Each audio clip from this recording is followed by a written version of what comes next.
સચ્ચિદાનંદ જય સચ્ચિદાનંદ।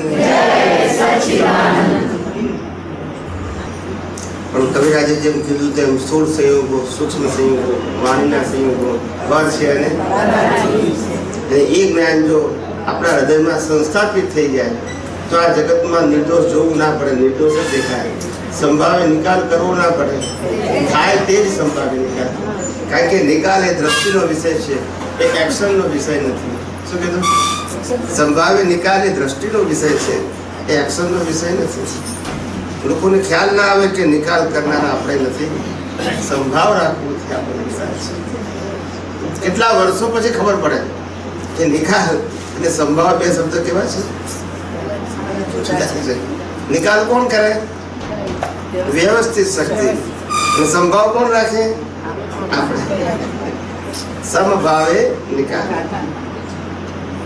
એની કોઈ પ્રશ્ન લાયા છો કોઈ? કે ઘણા મહાત્માઓની એવી રજૂઆત હતી કે કમલેશ આનંદજી થોડા પ્રશ્ન લેજો, મેં કીધું સારું, તમે પૂછો તો મને આનંદ થાય। આમ તો ગઈકાલ રાતથી જ અમે બધા બીજી છીએ। એમના સાહેબના ઘેરે ઘણા બધા આવ્યા, બધા ગણતરી કદાચ 15, 20, 25 ની હતી, પણ 60-70 આપી ગયા અને ટાઈમ 12ની જગ્યાએ પછી 1 થઈ ગયો। બધા મોટા ભાગે નવા હતા બધા।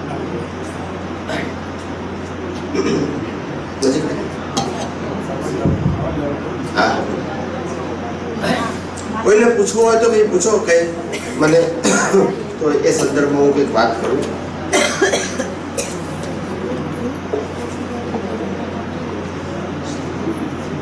જે આજે સવારે પણ કવિરાજ એવું બન્યું કે જેમના ઘેર ગયા હતા, ક્યાં કે સાહેબ શું નામ આપનું ભૂલી ગયું? હિરેનભાઈ શાહ, હિરેનભાઈ સંઘવી, એમના સગાવાલા બધા આવ્યા હતા, પડોશી બધા આવ્યા હતા, યંગ છોકરાઓ બધા હતા, બધા માસ્ટર ડિગ્રી ચાર્ટર્ડ એકાઉન્ટન્ટ। જે 12 વાગી ગયા તો ઊભા ના થયા, 12:30 થયા તો ઊભા ના થયા, 1 વાગે મૂકો, આપણે 1 વાગે લિમિટ રાખો। પણ એમનો અનુભવ એવો થયો, એમનો પોતાનો કે છે આમ તો એ લોકો બહુ પ્રશ્ન પૂછે, પણ આજે કે છે બધાના મોં સિવાય ગયા। એટલે પ્રશ્ન પૂછવાની કોઈની હિંમત ના છે। આટલું ડિફરન્સ થાય શ્રદ્ધાના જ્ઞાનનો અને સિદ્ધાંતના। સિદ્ધાંતમાં પ્રશ્ન જ ઉભો ના થાય, શું ના થાય? એને સ્કોપ ના રહે, શું ના રહે? જો સિદ્ધાંત સમજે। અમે શિવરાત્રીના સત્સંગ હતો બરોડામાં, કિરણપુર ખાતે। કુદરતી યોગ એવો બાજ્યો, ઘણા વર્ષ પછી કવિરાજ 6 વર્ષ પછી સત્સંગ કર્યો છે બરોડામાં, 1.5-2 કલાક જાહેરમાં। કુદરતી એવો યોગ બન્યો કે અડધો કલાક કમલેશ આનંદજીને આપીએ ત્યાં સુધીમાં કનુ દાદા આવી જશે, એવી એક કેલ્ક્યુલેશન હતી। 9:30 વાગે સરસ સંત શરૂ થયો, બધું ગવાયા આપના, 10:30 માઇક આપ્યું કે 11 વાગે તો આવશે, કારણ કે 1 કલાક માટે આવવાના, કારણ 12:30 ક્લોઝિંગ ટાઈમ હતો। કુદરતી એવું બન્યું કે ધીમે ધીમે બધા સંતપતિઓ આવવા મળ્યા, બા આવવા મળ્યા, દીપકાનંદજી આવવા મળ્યા, પણ કનુ દાદા આવ્યા, બધા હવે હમણાં આવશે, હમણાં આવશે, તે હવા બહાર થઈ ગયા। કેટલા? 10:30 ના કેટલા થયા? 10:30 થી એની અંદર જે સત્સંગની વાત કરી, એમાં એક ભાઈએ પ્રશ્ન પૂછ્યો, તમારા સત્સંગની અંદર સામાજિક પ્રશ્નો નથી પૂછાતા, એનું રહસ્ય શું છે? હું કોઈને ના પાડતો, એનું રહસ્ય શું છે? લોકો દુનિયાના તમામ પ્રકારના સામાજિક પ્રશ્નોનું સમાધાન માત્ર એક વાક્યમાં છે, સંયોગો વ્યક્તિને આધારે હિસાબ છે કે હિસાબને આધારે વ્યક્તિ છે? શું કીધું? જ્યાં સુધી વ્યક્તિને આધારે હિસાબ છે માનશો ત્યાં સુધી પ્રશ્ન જ છે, અને હિસાબના આધારે વ્યક્તિ છે તો પ્રશ્ન નથી। એમાં જવાબદાર કોણ? હિસાબના આધારે વ્યક્તિ સમજીએ, જવાબદાર કોણ? આપણે। જે પ્રશ્ન હોય વાઈફ આવી કેમ બની, હસબન્ડ આવા કેમ બન્યા, હિસાબને આધારે વ્યક્તિ છે. મને પેલો માણસ આવો કેમ બન્યો કે મારું 5 લાખનું કરી નાખ્યું, હિસાબના આધારે વ્યક્તિ છે. તો પ્રશ્ન છે પણ વ્યક્તિને આધારે હિસાબ છે તો બહુ તાલીઓ પડે. ખાલી એક મૂકું, દુનિયાના તમામ સામાજિક પ્રશ્નોનો જવાબ એક જ વાક્ય, હિસાબના આધારે વ્યક્તિ છે તો કોઈ ક્વેશ્ચન નથી. વ્યક્તિને આધારે હિસાબ છે તો પ્રશ્ન જ છે ને. એનું કોઈ સોલ્યુશન કાયમી ના હોય, ટેમ્પરરી હોય. આમ કરો ને આમ ના કરો, પણ એ ઉપાય નથી. એ ખાલી ટેકા જ્ઞાન છે. શું છે? તમારો સમય નીકળી જાય, શું થાય? પણ એ યથાર્થ સોલ્યુશન. એટલે વખતે બધા મહાત્માઓએ એટલી બધી તાલીઓ પાડી હતી. પછી અમારા આપતો પુત્ર બોલ્યા બિહારી આનંદજી કે આ બધી તાલીઓ ચાલુ પાડવાની કરી છે કે બંધ કરવાની? એમને ગમત કરવાની ટેવ છે. એટલે મહાત્માએ પછી કીધું કે આ ઘણા ટાઈમે આ સંજોગ આવ્યો છે, હવે તો ચાલુ રાખવાની કરીએ છીએ. એનીવે બોલો, ભાવનું ઉદ્ભવસ્થાન ક્યાંથી આવે? ભાવ અને ભાવનું ઉદ્ભવસ્થાન કયું? અને ભાવ સારા કે ખરાબ ભાવ કોના આધારે આવે? સારા કે ખરાબ ભાવ કોના આધારે? પેલું ભાવ કઈ રીતે થાય છે એનું રહસ્ય સમજો. ભાવ કઈ રીતે ક્રિએટ થાય છે, કોઈ પણ વ્યક્તિનો ભાવ કઈ રીતે ક્રિએટ થાય છે, રૂટ શું રૂટ એ સમજાવો, પછી સારા ખરાબ ભાવ ઉપર જોઈએ. ભાવ ઉત્પન્ન થવાનું કારણ પુરુષ અને સ્ત્રી આ બેનું અજ્ઞાન અવસ્થામાં ભેગું થવું, એનાથી ભાવ ઉત્પન્ન થાય. હોવાથી નહીં, શું કીધું? ભેગા થવા. અજ્ઞાન અવસ્થામાં ભેગા થવાથી બીજ પડે, એને કર્મ કહેવાય. પ્રકૃતિ એ સ્ત્રી છે ને પરમાત્મા એ પુરુષ છે. શું છે? પરમાત્મા એ પુરુષ છે અને પ્રકૃતિ સ્ત્રી છે. જે પર ને પરાધીન હોય સ્ત્રી કહેવાય, અને જે સ્વતંત્ર હોય સમર્થ હોય તેને પુરુષ કહેવાય. આ પુરુષ અને સ્ત્રી બે અજ્ઞાન અવસ્થામાં ભેગા થયા તો બીજ પડે. અને આ પુરુષ ને સ્ત્રી વચ્ચે જાગૃતિ છે તો બીજ ના પડે. શું કીધું? તો બીજ પણ પ્રકૃતિને અજ્ઞાન નથી ને પરમાત્માને અજ્ઞાન નથી. શું કીધું? પ્રકૃતિને અજ્ઞાન નથી અને પરમાત્માને અજ્ઞાન નથી. બેને અજ્ઞાન. પ્રકૃતિને ભોગવટો છે અને પરમાત્મા સમર્થ છે. બેની વચ્ચે રહેલો પ્રતિષ્ઠિત આત્મા એ બેને ભેગા કરે અજ્ઞાન અવસ્થામાં તો બીજ પડે. એ બેને છૂટા રાખે તો કર્મ ખરી પડે. શું થાય? તો કર્મ ખરી પડે. એટલે જ્ઞાની પુરુષનું વાક્ય છે ને કે અમને ભેદભાવ છૂટી જાય ને અભેદ સ્વરૂપ પ્રાપ્ત થાય. અમે તમારામાં અભેદ સ્વરૂપે, તમારામાં એટલે આત્મામાં તમે આકાર કર્યું. જ્ઞાની પુરુષની વ્યાખ્યા છે vote is the difference between Vinay and Param Vinay. Vinay physical વસ્તુ છે. શું છે? ફિઝિકલ વસ્તુ. અને પરમ વિનય એ જાગૃતિ છે આત્માની. શું છે? જાગૃતિ. વિનય એક્શન સાથે સંકળાયેલું છે. પરમ વિનય આત્મજ્ઞાનની જાગૃતિ સાથે સંકળાયેલું છે. પરમ વિનય એટલે પ્રકૃતિને પરમાત્માને પ્રતિષ્ઠિત આત્મા એકાકાર ના થવા દે એનું નામ પરમ વિનય. પ્રકૃતિ અને પરમાત્મા બે છે એને એકાકાર ના થવા દેવા એનું નામ પરમ વિનય. અને કોણ એકાકાર ના થવા દે? એકાકાર કોણ ના થવા દે? આપણે. આપણે એટલે કોણ?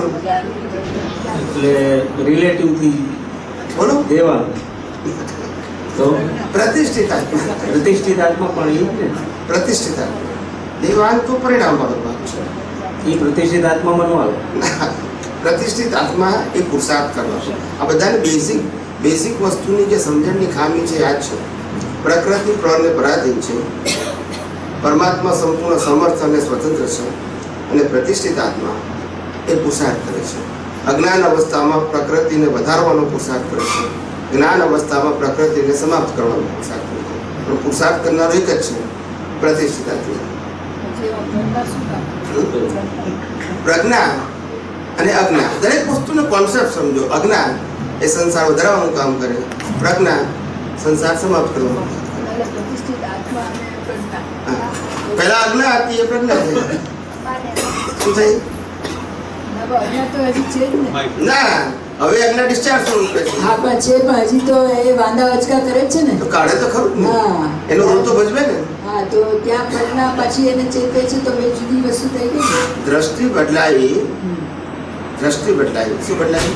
હા અજ્ઞા પરિણામ સ્વરૂપે છે. હા એ જ અજ્ઞા જ્યારે આપણી પાસે અજ્ઞાન હોય, અજ્ઞા અને અજ્ઞાન બે જુદી વસ્તુ હા છે. હા અજ્ઞા એ ગયા અવતારની બિલીફ સ્વરૂપે છે બરાબર છે. ને અજ્ઞાન એ આજનું જીવતું ફોર્મ છે. હા એવી રીતે પ્રજ્ઞાન એ આજે આપેલી દ્રષ્ટિ છે. શું છે? આજે આપણી દ્રષ્ટિ અને જ્ઞાન એ ઉપયોગ છે.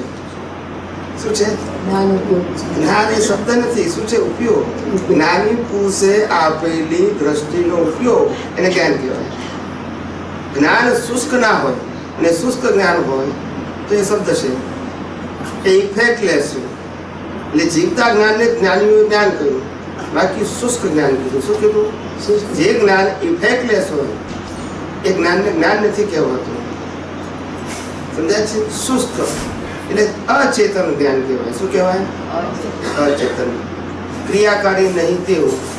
એટલે એ અત્યારે પ્રજ્ઞા જે ચેતે છે જાગૃતિમાં રાખે છે. પછી તો ત્યાં પ્રતિષ્ઠિત આત્મા શું કરે છે? પ્રતિષ્ઠિત આત્મા પ્રતિષ્ઠિત આત્મા પછી તો જીવનનો છે ને. કહું હા.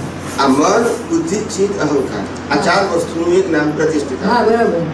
મન, બુદ્ધિ, ચિત્ત, અહંકાર, આ ચાર વસ્તુનું એક નામ ડિસ્ચાર્જ પ્રતિષ્ઠિત આત્મા. શું કીધું? નિશ્ચય. એ ડિસ્ચાર્જ પ્રતિષ્ઠિત આત્મા ને સ્પીચ અને એક્શન, આ છ વસ્તુ જીવ માત્રની રેડીમેડ હોય. હા ડિસ્ચાર્જ બાહ્યકરણ માં વાણી અને એક્શન આવે. હા. ડિસ્ચાર્જ અંતસ્કરણ એમાં મન, બુદ્ધિ, ચિત્ત, અહંકાર આવે. આ છ વસ્તુ જીવ માત્રની રેડીમેડ છે, હા એટલે કે પરિણામ સ્વરૂપ. પરિણામ સ્વરૂપ એમાં કોઈની સ્વતંત્રતા નથી. એની પાછળ જે પ્રતિષ્ઠિત આત્મા છે એ પ્રતિષ્ઠિત આત્મામાં અત્યારે જ્ઞાન પ્રાપ્ત થયું. જ્ઞાન એટલે દ્રષ્ટિ, કે હું કોણ છું તે અને આ ચલાવે છે કોણ તે, આ બેનું જ્ઞાન પ્રાપ્ત થયું. એ ચલાવે છે એમાં વ્યવસ્થિત શક્તિ આવી. હું કોણ છું તેમાં શુદ્ધાત્મા આવ્યું. શું આવ્યું? શુદ્ધાત્મા. હવે આ બે વસ્તુનું જ્ઞાન જ્ઞાની પુરુષની કૃપા થકી પ્રાપ્ત થયું છે, આપણા એક્સપિરિયન્સથી નથી થયું. હવે જેટલું એને ઉપયોગ કરો એટલું તમને ક્રેડિટ મળશે. ઉપયોગ ના કરો તો આ અવતાર સુધી રહેશે, જતું રહેશે. પણ જે તમે ઉપયોગ કરીને જે અનુભવ કર્યો એ ક્યારે બરાબર છે, બરાબર છે. સમજાય છે? હવે ઉપયોગ કઈ રીતે કરવો કરીએ છીએ એ સમજાવો. અને પછી પહેલા એમનો હા પ્રશ્ન. તેમનો બી બરાબર. તો મન, બુદ્ધિ, ચિત્ત, અહંકાર જે અત્યારે ડિસ્ચાર્જ પ્રતિષ્ઠિત આત્મામાં છે એ મિકેનિકલ છે. તમે જે કંઈ પણ એક્શન કરો છો, જે બોલો છો, એમાં મન, બુદ્ધિ, ચિત્ત, અહંકાર ઓટોમેટિક કન્ઝ્યુમ થાય છે. જેવો સંજોગ આવે વિચાર આવી જાય, હા એવું અહંકાર, એવું ચિત્ત, એવું મન, એવો ખ્યાલ આવે ને, આ બધું ઓટોમેટિક કામ કરે. અને એવો જેવું અંતસ્કરણની પ્રોસેસ શરૂ થાય ઓટોમોડથી, એવી જ સ્પીચ નીકળે અને એવી જ એક્શન થાય. પણ કારણ કે ડિસ્ચાર્જ છે, ડિસ્ચાર્જ ચાર્જ વગર ના હોય. હા પેલા ચાર. એટલે આજે આપણે આ નવું અંતસ્કરણ વીટીએ છીએ. મન, બુદ્ધિ, ચિત્ત, અહંકાર નવું વીટાય છે. આજે મન પહેલા સંસારલક્ષી હતું, હવે આત્માલક્ષી વીટાય છે. પહેલા બુદ્ધિ સંસારનું હિતાહિત બતાવતી હતી, હવે આત્માનું હિતાહિત બતાવે છે.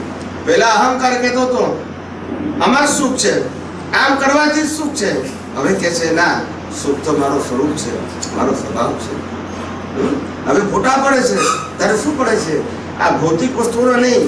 જ્ઞાની પુરુષ પ્રાપ્ત થાય, તીર્થંકર પ્રાપ્ત થાય, મહાવિદ્ય ક્ષેત્ર પ્રાપ્ત થાય, આવા ફોટા પડે. પેલા આ ફોટા પડે, પછી આ ફોટા પડે. આ આખું નવું અંતસ્કરણ ઊભું થાય છે. એ અંતસ્કરણની પ્રોસેસ થઈ એનાથી ભાવ બીજ પડે. એ ભાવ બીજમાં બે પ્રકાર હોય, એક સ્પીચ અને બીજું એક્શન. સમજાય છે? આ પ્રોસેસિંગ ફેક્ટરી છે. અંતસ્કરણ is a processing factory of a new cause.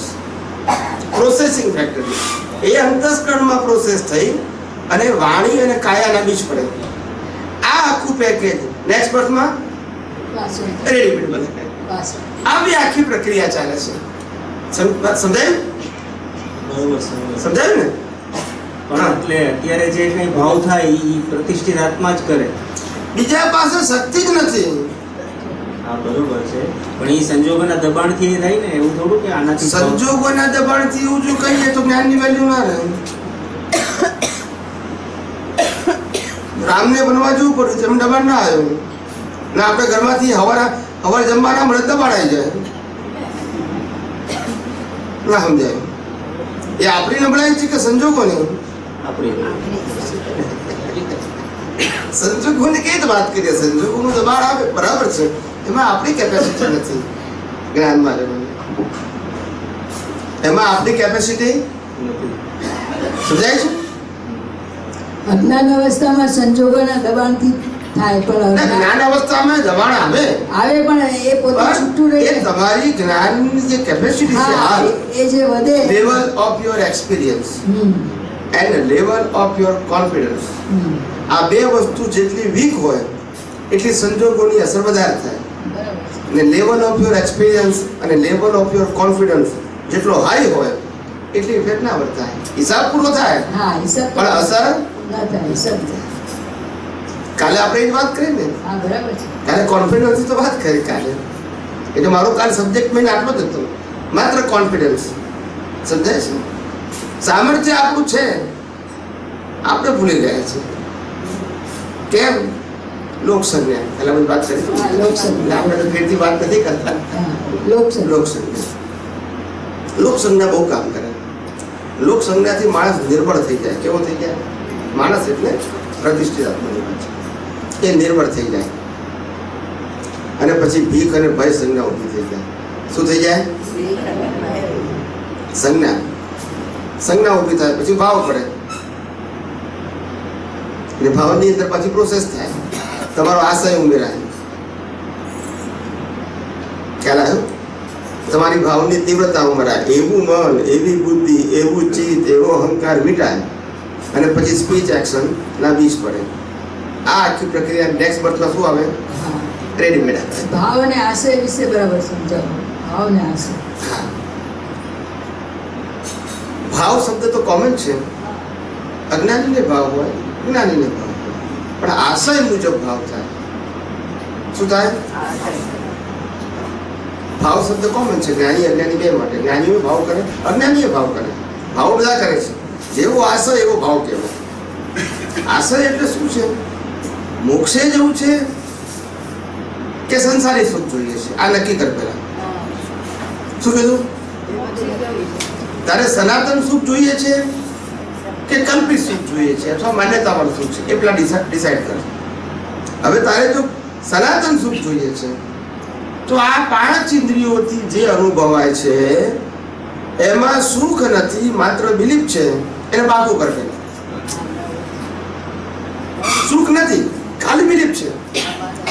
એટલે આજે મારી ડિસ્ચાર્જ બિલીફમાં આઈસ્ક્રીમ ખાવામાં સુખ લાગે છે, એ બિલીફ છે. હકીકતમાં સુખ તો શાશ્વત હોય. આટલું તે સુખ શું કરવાનું? દ્રષ્ટિ ચેન્જ કરવાનું. શું કરવાનું? સંજોગોને બદલવાના અને બદલી શકીએ એમ પણ.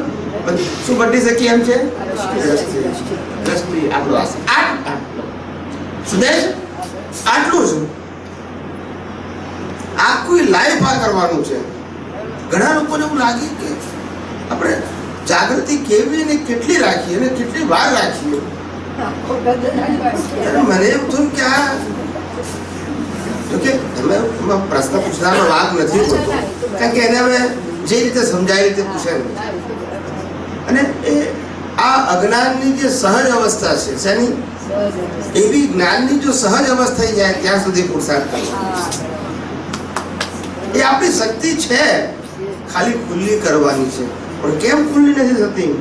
હજુ લોક સંજ્ઞા કામ કરે છે. જ્ઞાન ઉપર પ્રેશર. પ્રકૃતિ આવી વર્તે, લોકોને શું લાગશે? એટલે પ્રકૃતિ જેવી વર્તી એવી એ તારી સ્વતંત્રતા છે, અને પેલાને લાગે છે શું કીધું? એ એની અજ્ઞાનતા છે. શું છે? શું કામ ભડકે છે? પણ તે આની અસર જ્ઞાનના ઉપયોગ ઉપર પડે છે. લોક સંજ્ઞાની અસર જ્ઞાનીની સંજ્ઞા હોવી જોઈએ. કોની હોવી જોઈએ? લોક સંજ્ઞાની. લોક સંજ્ઞા જેની ધ્રુવ કાંટો છે એ આ જગતમાં ફર્યા કરે અને જ્ઞાનીની સંજ્ઞા જેનો ધ્રુવ કાંટો છે એ આ સંસારમાં તરી જાય. શું થાય? ઉકેલ આવી જાય. પેલા હું ઉકેલ ના આવે, ફર્યા કરે બચારો. મેં ખાલી એક્ઝામ્પલ આપ્યું છું ને ના લાંબુ થઈ જાય. એટલે સમજાય આપણને કે આ જગત આવું જ છે ને આવું જ રહેવાનું છે. કવિરાજ, કોઈ પણ તીર્થંકર હોય અને કોઈ પણ સમર્થ પુરુષ હોય, જ્ઞાની, એને એવું ના થાય કે હું દુનિયાને બદલી નાખું. એ ભાવ કરે કે ભગવાન, હે પરમાત્મા અને હે કુદરત, આ લોકો આજ સામાન્ય જીવો છે, કેમ કરીને અજ્ઞાનમાંથી મુક્ત થાય, બંધનોમાંથી મુક્ત થાય, અજ્ઞાન દુઃખોમાંથી મુક્ત થાય, એવો ભાવ કરે. બસ એવા એને યોગ્ય સંજોગ પ્રાપ્ત થાય. ભાવ જ હોય જ્ઞાનીને. ભેગો થાય હાચું, ના થાય હાચું. જ્ઞાનીઓને મુક્ત પુરુષોને બધી લેબર હોતા હશે. ભેગો થાય તે હિસાબ.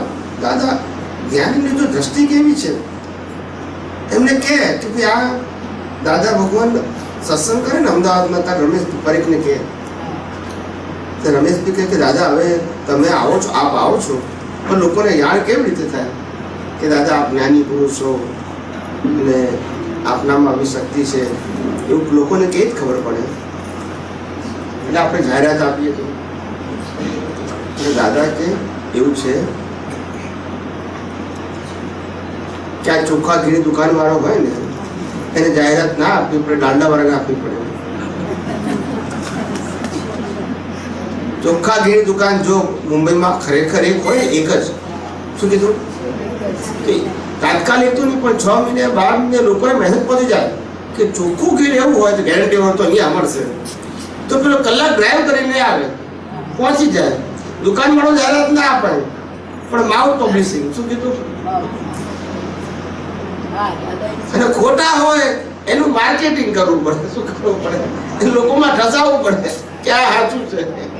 કે આપણે ના કે આ તો અમારો હિસાબ હશે તો ભેગો થશે, અને હિસાબ નહીં હોય અથવા તો ખાલી ભેગા થવાનો હિસાબ હશે તો આઈને જતો રહેશે. આમાં પકડ શું કરવાની હોય? જે મન વચન કાયાથી મુક્તતાની અનુભૂતિ કરે છે એ પોતાના મહાત્માઓની પકડ કરે કે મને વળગીને રહે?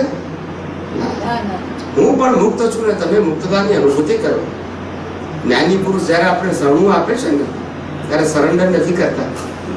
આ તો સમજાય તો ખ્યાલ આવે, તમને મુક્ત બનાવે છે. પણ તમે પ્રકૃતિના જે વશ થઈ ગયા હતા, પ્રકૃતિના ગુલામ થઈ ગયા હતા, અજ્ઞાનતાથી ઇન્દ્રિયને આધારે, ઇન્દ્રિય જ્ઞાનને આધારે જીવતા હતા, એમાંથી તમને આ અતિન્દ્રિય જ્ઞાન આપ્યું કે એના આધારે જીવો, આના આધારે નહીં. આ દ્રષ્ટિ બદલી એમની, અને એમની જીવનની વિશેષતા એ હોય એ સમર્થ પુરુષ હોય અને એમનું સામર્થ્ય, એમનું ઐશ્વર્ય હોય, એમની સંપત્તિ ના હોય, એમનું ડેકોરેશન ના હોય. શું ના હોય? સહજ પુરુષ હોય. અને આ સહજતા એટલા માટે જ આવે એમને કારણ કે ભીખ અને ભય ના હોય. શું છે? મને કોઈ આપે અને ચાલશે, મારું આમ થશે. એક વાર એક મહાત્મા કે દાદાજી એ વડોદરામાં કે આપણા ફલાણા ભાઈ છે ને, આપણા મહાત્મા જૈન હતા, તો કે હમણાં કોઈ આચાર્ય ભગવંત આવ્યા છે, તેમના પ્રવચનમાં રોજ જાય છે, એટલે મારી સાથે આવતા નથી. દાદાએ પૂછ્યું હશે કે તારો દોસ્ત કેમ નથી આવતો? કોઈ વાર પૂછે, કોઈને ના પૂછે આવું બધું કે દાદા આવું છે. એટલે પછી એને કીધું કે દાદા, મેં એને સમજાવ્યું કે દાદાનો સત્સંગ છે આજે, ચાલ મારી સાથે. તેને કીધું કે ના, મારે તો એમને મળવા જવાનું છે, ગુરુજીને મળવા જવાનું છે. એટલે પછી દાદા કે આ બધા કર્મના ખેલ છે,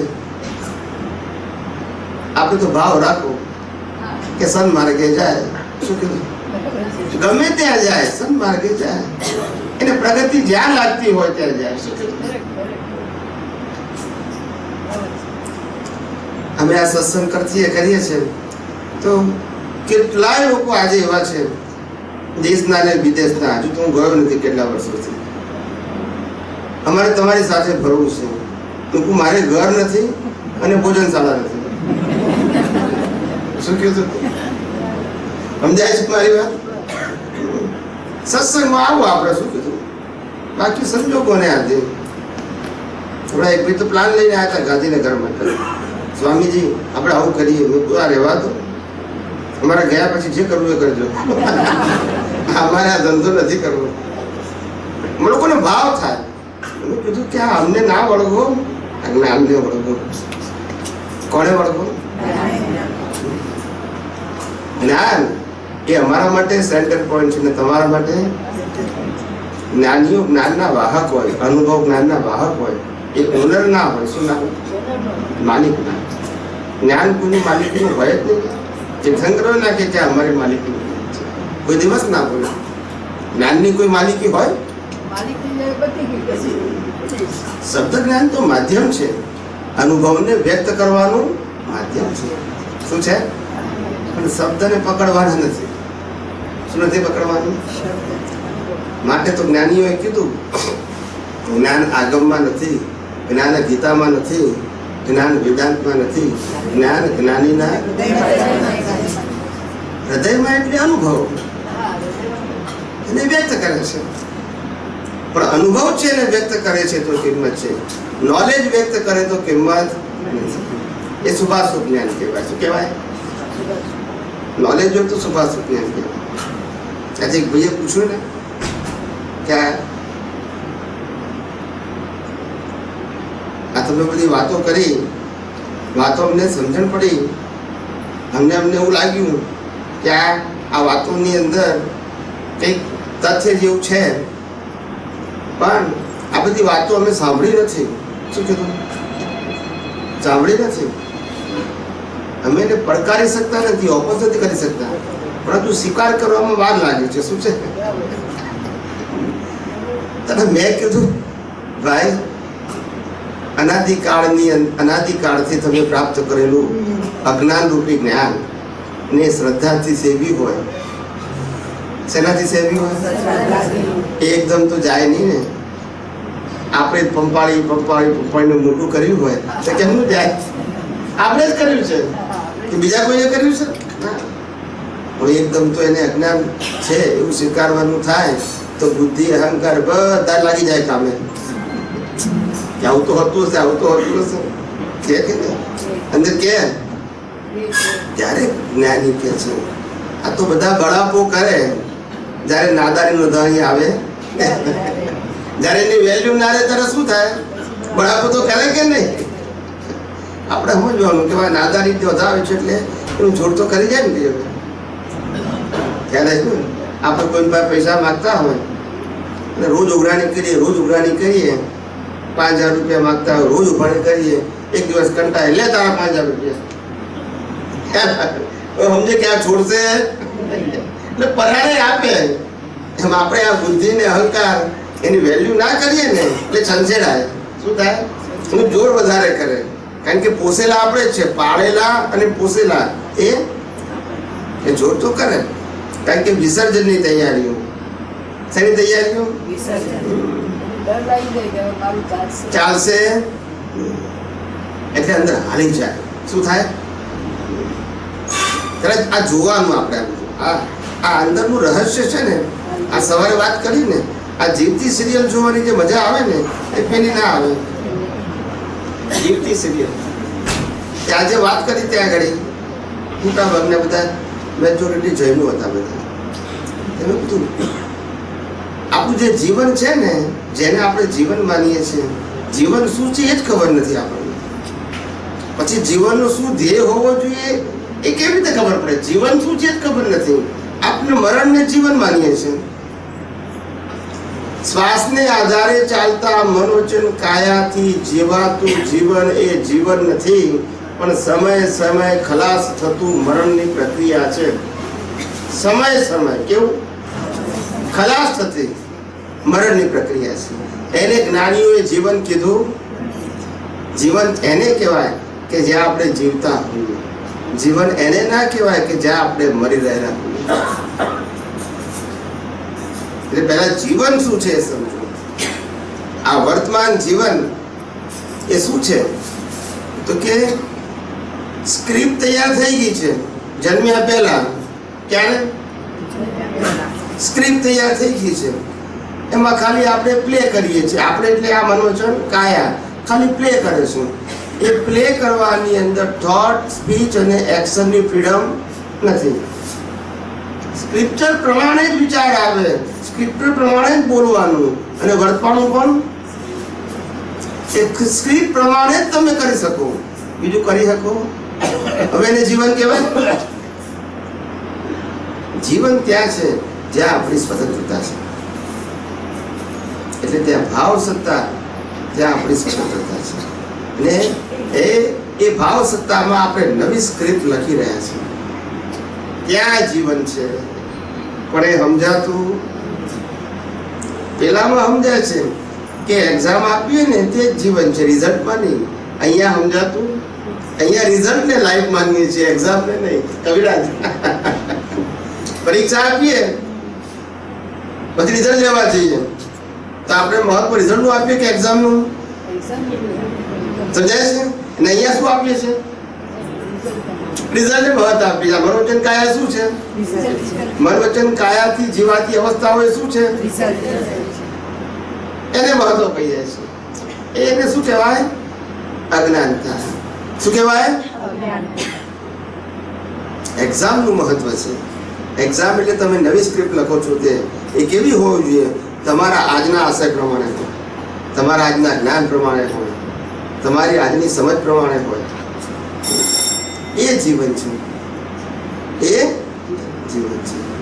એ લોકોને આ જ ખબર નથી પડતી જીવન શું છે. અને પછી નક્કી કરવાનું કે જીવનનો ધ્યેય શું હોવો જોઈએ. વ્યવહાર સુખ પ્રાપ્ત કરવું છે કે સનાતન સુખ? બે સુખ છે. વ્યવહાર સુખ ટેમ્પરરી છે, સનાતન સુખ કાયમી છે. વ્યવહાર સુખ પ્રાપ્ત કરવા માટે પુણ્યની જરૂર છે, સનાતન સુખ પ્રાપ્ત કરવા માટે પુણ્યની જરૂર નથી, દ્રષ્ટિની જરૂર છે. કારણ કે સનાતન સુખ પ્રાપ્ત કરવું એ મેળવવાનું નથી, સ્વભાવ જ છે. ખાલી દ્રષ્ટિથી અનુભવવાનું છે. એટલે આમાં મેળવવાનું છે, માટે પુણ્ય જોઈએ. આમાં મેળવવાનું નથી, એમાં છે એને અનુભવવાનું છે.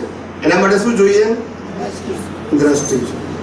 અને પેલું છે નહીં, માનેલું છે અને મેળવવાનું છે, માટે પુણ્ય જોઈએ. પેલામાં પુણ્યની જરૂર, પેલામાં દ્રષ્ટિ જોઈએ. બધાને સમજાય છે કે ઠરી ગયા છો?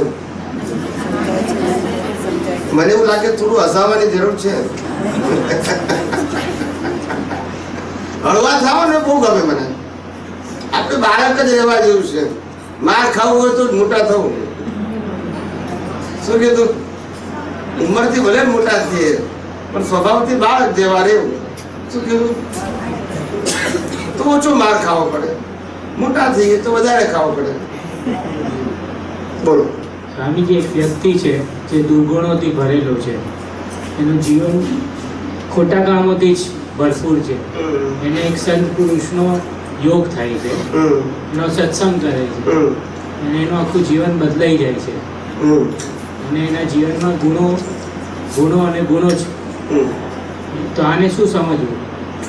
અને સ્ક્રિપ્ટ એમની ચેન્જ થઈ ગઈ કે શું થઈ? કુંવારા હતા તારે સ્ક્રિપ્ટ ને લગ્ન કર્યા ત્યારે સ્ક્રિપ્ટ ચેન્જ થઈ જાય? બોલો. ભણતા હતા અને આપણી નોકરી ધંધો કરીએ તો સ્ક્રિપ્ટ ચેન્જ થઈ ગઈ કહેવાય? એમ ખરાબ કામ કરતા હોય ને સારું કામ કરે તો સ્ક્રિપ્ટ ચેન્જ ના થઈ કહેવાનું. સમજાય છે? એ સ્ક્રિપ્ટનો ભાગ છે. કોક વાર રામનો રોલ આવે, કોક વાર રાવણનો રોલ આવે. ના સમજાય? આવે કે નહીં? કોક વાર પ્રેમ કરવાની, કોક વાર મારામારી કરવાની. ના આવે? કોક વાર એમ કે તમે તો બહુ સુંદર છો, અને કેટલો વાર એમ તારું મોડું જોવું નથી ગમતું. તો સ્ક્રિપ્ટ બદલાઈ ગઈ કહેવાય? એ સ્ક્રિપ્ટનો જ ભાગ છે. કર્મના હિસાબ છે. શેતાન મળે તે કર્મનો ખેલ છે, અને સંત મળે તે પણ કર્મનો ખેલ છે. સ્ક્રિપ્ટ નથી બદલાઈ. આપણા હિસાબ જેમ છે એ પ્રમાણે સંજોગો આવે છે. એ પાપ અને પુણ્યના ખેલ છે. શું છે? સમજાય છે? હવે એનો અંદરથી આશય બદલાય. આ સંત પુરુષ મળ્યા, પછી એનામાં જે સુધારો થયો તો ભલે નવી બાય સ્ક્રિપ્ટ થયો એની જે હવે નવું સીએ છે એ તો બધું સુધરે છે ને. ચોક્કસ સુધરે, નવું સુધરે. હા, નવું સુધરે છે. જૂની સ્ક્રિપ્ટમાં ફેરફાર ના થાય, જૂની સ્ક્રિપ્ટ એની લખી હા, હતી કે પણ નવી સ્ક્રિપ્ટમાં ફેરફાર થાય. જેમ કે થાય આપણે એ જેવી એ સંજોગોને કઈ દ્રષ્ટિથી જુએ છે એના આધારે થાય, માત્ર સંજોગોથી ના થાય. ના આપણે જેમ કે દાદા ભગવાન મળ્યા, દાદા ભગવાન મળવાનું આપણા પેલાના સ્ક્રિપ્ટમાં હશે, તો બરાબર, જ ભેગા થાય. કરેક્ટ. બરાબર. પણ હવે જેટલું આપણે એચીવ કરીએ આપણા પુરુષાર્થથી, હમ. એ તો આપણા હાથમાં છે ને. ખરું, એચીવ કરવું આપણા હાથમાં છે, પણ ઇનટુ ઇન્વર્ટેડ કોમા પુરુષાર્થ. હા હા, એમ પુરુષાર્થ. આટલું એચીવ ધ્યાન એટલે રાખવું. પુરુષાર્થ, એચીવ એટલે ક્ષમતા છે. શું છે? હા, એટલે હવે આપણે જે કરીએ છીએ એ સ્ટ્રીટમાં નથી ને, આપણે જે પુરુષાર્થ જે કરી રહ્યા છીએ આપણા હૃદયથી, બહાર ભલે જે મારું સંજોગ ઉદય જે હોય તે. પણ અંદરથી જે થાય છે. જ્ઞાનના ઉપયોગમાં જેટલા સિન્સિયર છીએ હમ. એટલો પુરુષાર્થ કહેવાય જ. અને એ નવી સ્ક્રિપ્ટ એ પ્રમાણે ચેન્જ થાય છે બધાની. સમજાય છે? જેટલા સિન્સિયર છે. શું કીધું? સ્ક્રિપ્ટમાં એટલે હમણાંના આ જ ભાવના સ્ક્રિપ્ટમાં ચેન્જ થાય છે કે પછી નવા ભાવ જે આ ભાવના સ્ક્રિપ્ટમાં કોઈ ચેન્જ ના થાય, કોઈ ચેન્જ ના થાય. અંદર અંદર અંદર માઇકમાં નિકાચિત અને અનિકાચિત કર્મનો શું કન્સેપ્ટ છે? ચેન્જ ના કરી શકીએ આપણે. નિકાચિત કર્મો એટલે ભોગવે જ છૂટો, ભોગવે જ છૂટો. અને નિકાચિત સિવાયના કર્મો એ પ્લસ માઇનસ થઈ શકે. શું થઈ શકે? પણ એ બાંધેલાની વાત છે. શેની વાત છે? જે અવતારમાં કર્મ બાંધો એ કર્મ બે પ્રકારના હોય. અપવાદ રૂપે નિકાચિત હોય, બાકી રેગ્યુલર કર્મ હોય. એ રેગ્યુલર કર્મો શ્વાસ ચાલે ત્યાં સુધી એમાં કરેક્શન કરી શકાય. શું કીધું? શ્વાસ ચાલે ત્યાં સુધી કરેક્શન કરે. નિકાચિત કર્મોમાં કરેક્શન ના થઈ શકે, અપવાદ જીવ સિવાય. શું કીધું? બહુ વિશિષ્ટ પ્રકારનું સામર્થ્ય હોય અને એવા વિશિષ્ટ પ્રકારના જ્ઞાનીઓને તીર્થંકર મળે તો કોઈનું નિકાચિત કર્મ થોડું મોડું થાય. એ તો નિકાચિત કર્મ એ જ અપવાદ છે, અને એમાંથી મોડું થવું એ પાછો બીજો અપવાદ છે. પણ નિકાચિત કર્મ ભોગવે છૂટકો રીમું ના થાય. બીજા બધા કર્મો મોડાએ પડી શકે અને નાશે થઈ શકે. એ જ અવતારમાં બાંધ્યા છે. અવતારમાં સાંભળો, બરાબર ધ્યાનથી સાંભળો. ભોગવવાના અવતારમાં નહીં. Pay attention. જે અવતારમાં કર્મ બાંધ્યા છે એના બે પ્રકાર, એક સામાન્ય કર્મ અને એક નિકાચિત કર્મ. નિકાચિત કર્મ એટલે એવું કે ભોગવે છૂટકો, એ સંપૂર્ણ નાશ થઈ શકે નહીં. તીર્થંકર હોય તો ના થઈ શકે, આગલા અવતારો ભેગા છે. પણ એ અવતારમાં જે અવતારો બાંધ્યું છે એ અવતારમાં વિશિષ્ટ પ્રકારનું સામર્થ્ય હોય અને એવા અદ્ભુત તીર્થંકર કે એવા સમર્થ જ્ઞાની ભેગા થાય અને માર્ગ બતાવે તો કદાચ એ 2-5%, 10% નબળું પડે નિકાચિત કર્મ. પણ નિકાચિત સિવાયના કર્મો નબળા પણ થઈ શકે અને સંપૂર્ણ નાશ પણ થઈ શકે. એ જ અવતારમાં, જે અવતારમાં બાંધ્યા છે એ અવતારમાં. ભાવથી જ થઈ શકે. ભાવથી જ બંધાય અને ભાવથી જ ઉકેલાય. અજ્ઞાન ભાવથી બંધાય, જ્ઞાન ભાવથી ખરી પડે. એટલે પ્રતિક્રમણો કરીને, રાઈટ? અહીં પ્રતિક્રમણની વિશિષ્ટ મહત્તા આવી. પ્રતિક્રમણ બી પ્રતિક્રમણથી થાય અને બીજું જ્ઞાનાગ્નિથી થાય. પ્રતિક્રમણમાં જ જ્ઞાનાગ્નિ ઊભું થાય. એ પ્રતિક્રમણ છે એની અંદર પસ્તાવો છે. શું છે? પસ્તાવો છે પોતાનો. અને જ્ઞાનાગ્નિમાં છૂટાપણું છે. જેની અંદર એકાકાર થઈને બાંધ્યું એમાં છૂટો થઈ ગયો, ઉકળી ગયો. કોઈએ બાંધ્યું નથી, તમે જ બાંધ્યું છે.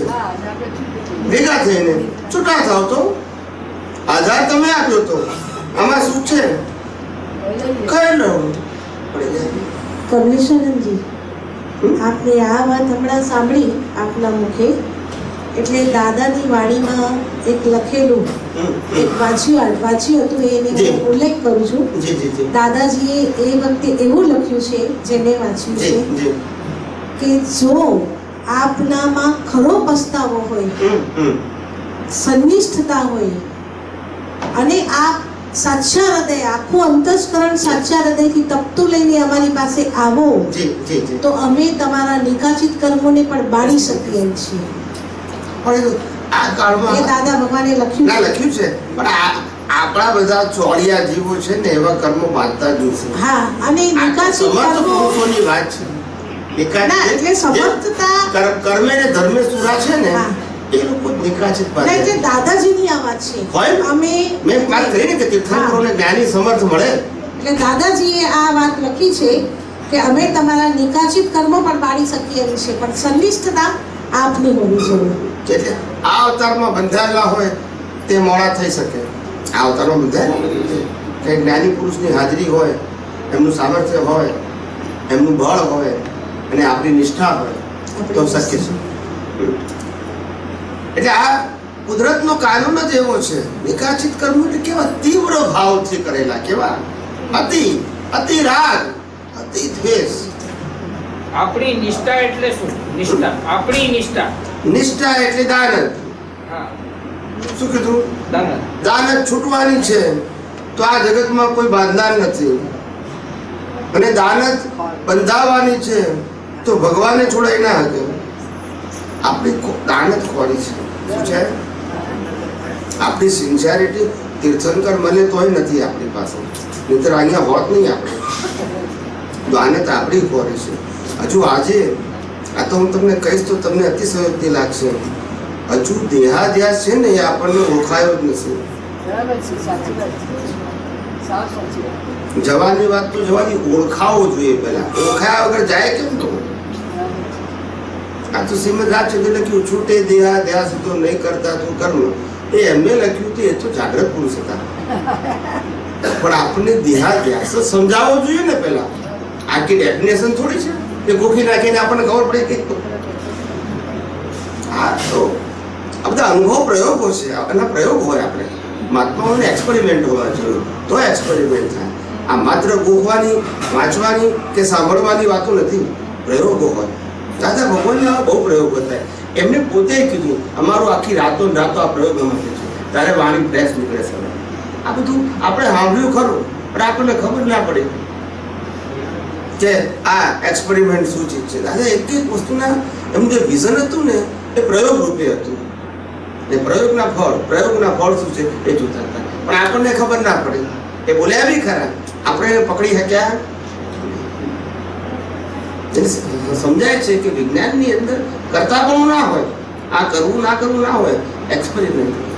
ને એક્સપેરિમેન્ટ શું એક્સપિરિયન્સ થાય છે એ પોતે જુએ. એમાં સહેજ ભૂલ છે, પાછું કરેક્શન કરે, પાછી ભૂલ છે એ કરેક્શન કરે. એ પ્રયોગ હોય, એમાં કરતાપણું ના. વિજ્ઞાન જ એક એવી વસ્તુ છે, એ દ્રષ્ટિ હોય તો તમારે કશું મેળવવાનું, ગુમાવવાનું સબ્જેક્ટ જ નથી. નો પ્રોફિટ નો લોસ.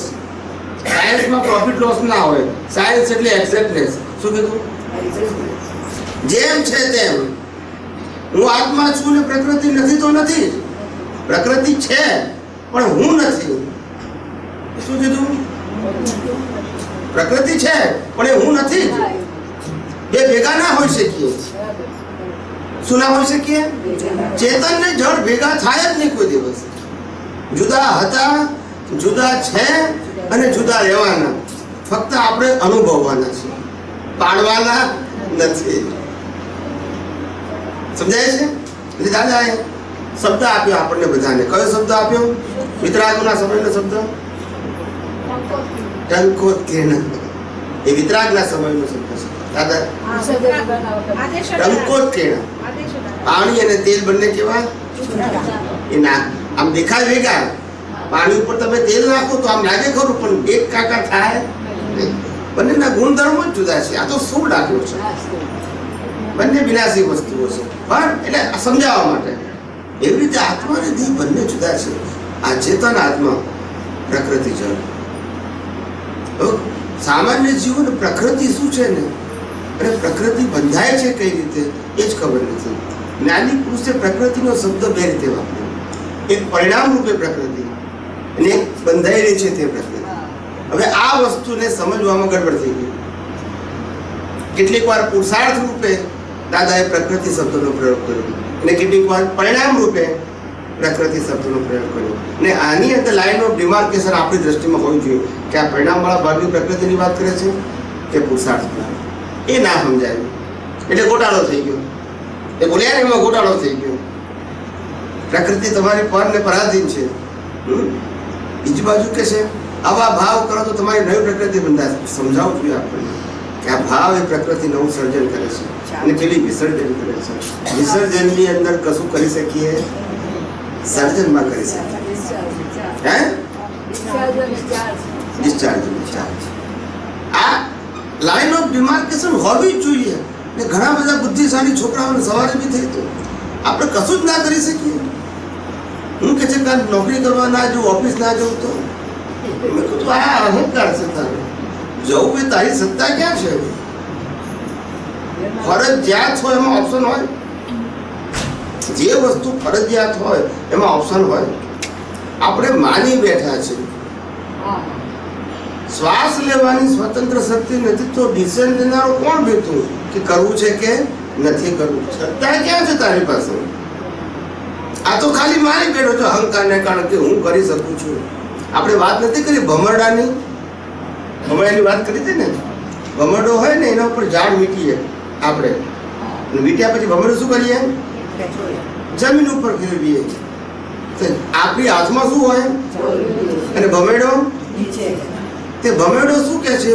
હું મારી કેવી સ્વતંત્ર શક્તિથી ફરું છું, મને ફેરવનારો નથી અને જાળે નથી. હે ફરે તને છે? એવી રીતે આ મન વચન કાયા રૂપી ભમેડો છે, એને ફેરવનાર કુદરત છે અને ઝાડ કર્મની છે. કુદરત કર્મની ઝાડથી ફેરવે છે, પણ કુદરત અને ઝાડ એની પાસે છે. ને ભમેડો અત્યારે વગર ઝાડે ફરે છે, પણ શક્તિ કોણે? કુદરતની શક્તિ એ કર્મની ઝાડથી તમને ફેરવે છે. કુદરતની શક્તિ ખરી એ કાનૂનના રિઝલ્ટ આપવા માટે છે, પણ એ કર્મની ઝાડ ના આવે રિઝલ્ટ કેવી આપે? એટલે તમારા જેવા કર્મો છે એ પ્રમાણે કુદરત સંજોગો ભેગા કરી આપે છે. પણ આ પ્રકૃતિ અને કુદરત અને કર્મની ઝાડ એ બંને કેવા છે? અત્યારે જુદા છે. એટલે આ ભમેડો કે છે કે હું કેવો સ્વતંત્ર શક્તિથી ભરું છું. કારણ કે પેલી ઝાડ દેખાતી અને ઝાડ ફેરવનારો, ઝાડને મેનેજ કરનારો પણ દેખાતો. સમજાય છે? આ આપણે ઓબ્ઝર્વ કરીએ તો ખ્યાલ આવે કે 125 કરોડનો દેશ કવિરાજ ને એક વ્યક્તિ ચલાવે. પ્રાઇમ મિનિસ્ટર થઈને 125 કરોડનો દેશ ને એક વ્યક્તિ ચલાવે, કેવી રીતે ચાલે? અત્યારે ખ્યાલ આવે આ બધી કે આ આખી ઝાડ છે. આખી શું છે? માયાની ઝાડ આખી વ્યવહારની. તો ઉપરથી નીચે સુધી આખું મેનેજમેન્ટ હોય. શું છે? એને બધું ચાલે. ભલે એમાં પ્લસ માઇનસ પોઈન્ટ બધા હોય, પણ આ આખું ચાલ્યા જ કરે. એવું આખું દુનિયાનું તંત્ર ચાલે. જયારે ચક્રવર્તી હોય ને ત્યારે 6 ખંડનો માલિક હોય. કેટલા? તોય ચાલે, એક જ વ્યક્તિ થઈ ગઈ. સમજાય છે? એ 6 ખંડ ચાલે. એવી રીતે આ આખું યુનિવર્સ ચાલે છે કુદરતી સંચાલનથી. આ તો મેન મેડ છે, તે 6 ખંડ ચલાવે છે. કુદરતની શક્તિ કેવી હોય? એક માણસ પણ જો ચક્રવર્તી તરીકે જન્મી અને 6 ખંડ ઉપર અધિપત્ય જમાવે, મહેનત કરી શકે, તો કુદરતની શક્તિ કેવી હોય? સમજાય છે? મારી વાત સમજાય છે? 6 કોન્ટિનેન્ટલ, એને ભરત ક્ષેત્ર કહેવાય. શું કહેવાય? એને કુદરત ચલાવે. હે? એને કુદરત જ ચલાવે. આવા કેટલાય કોણ?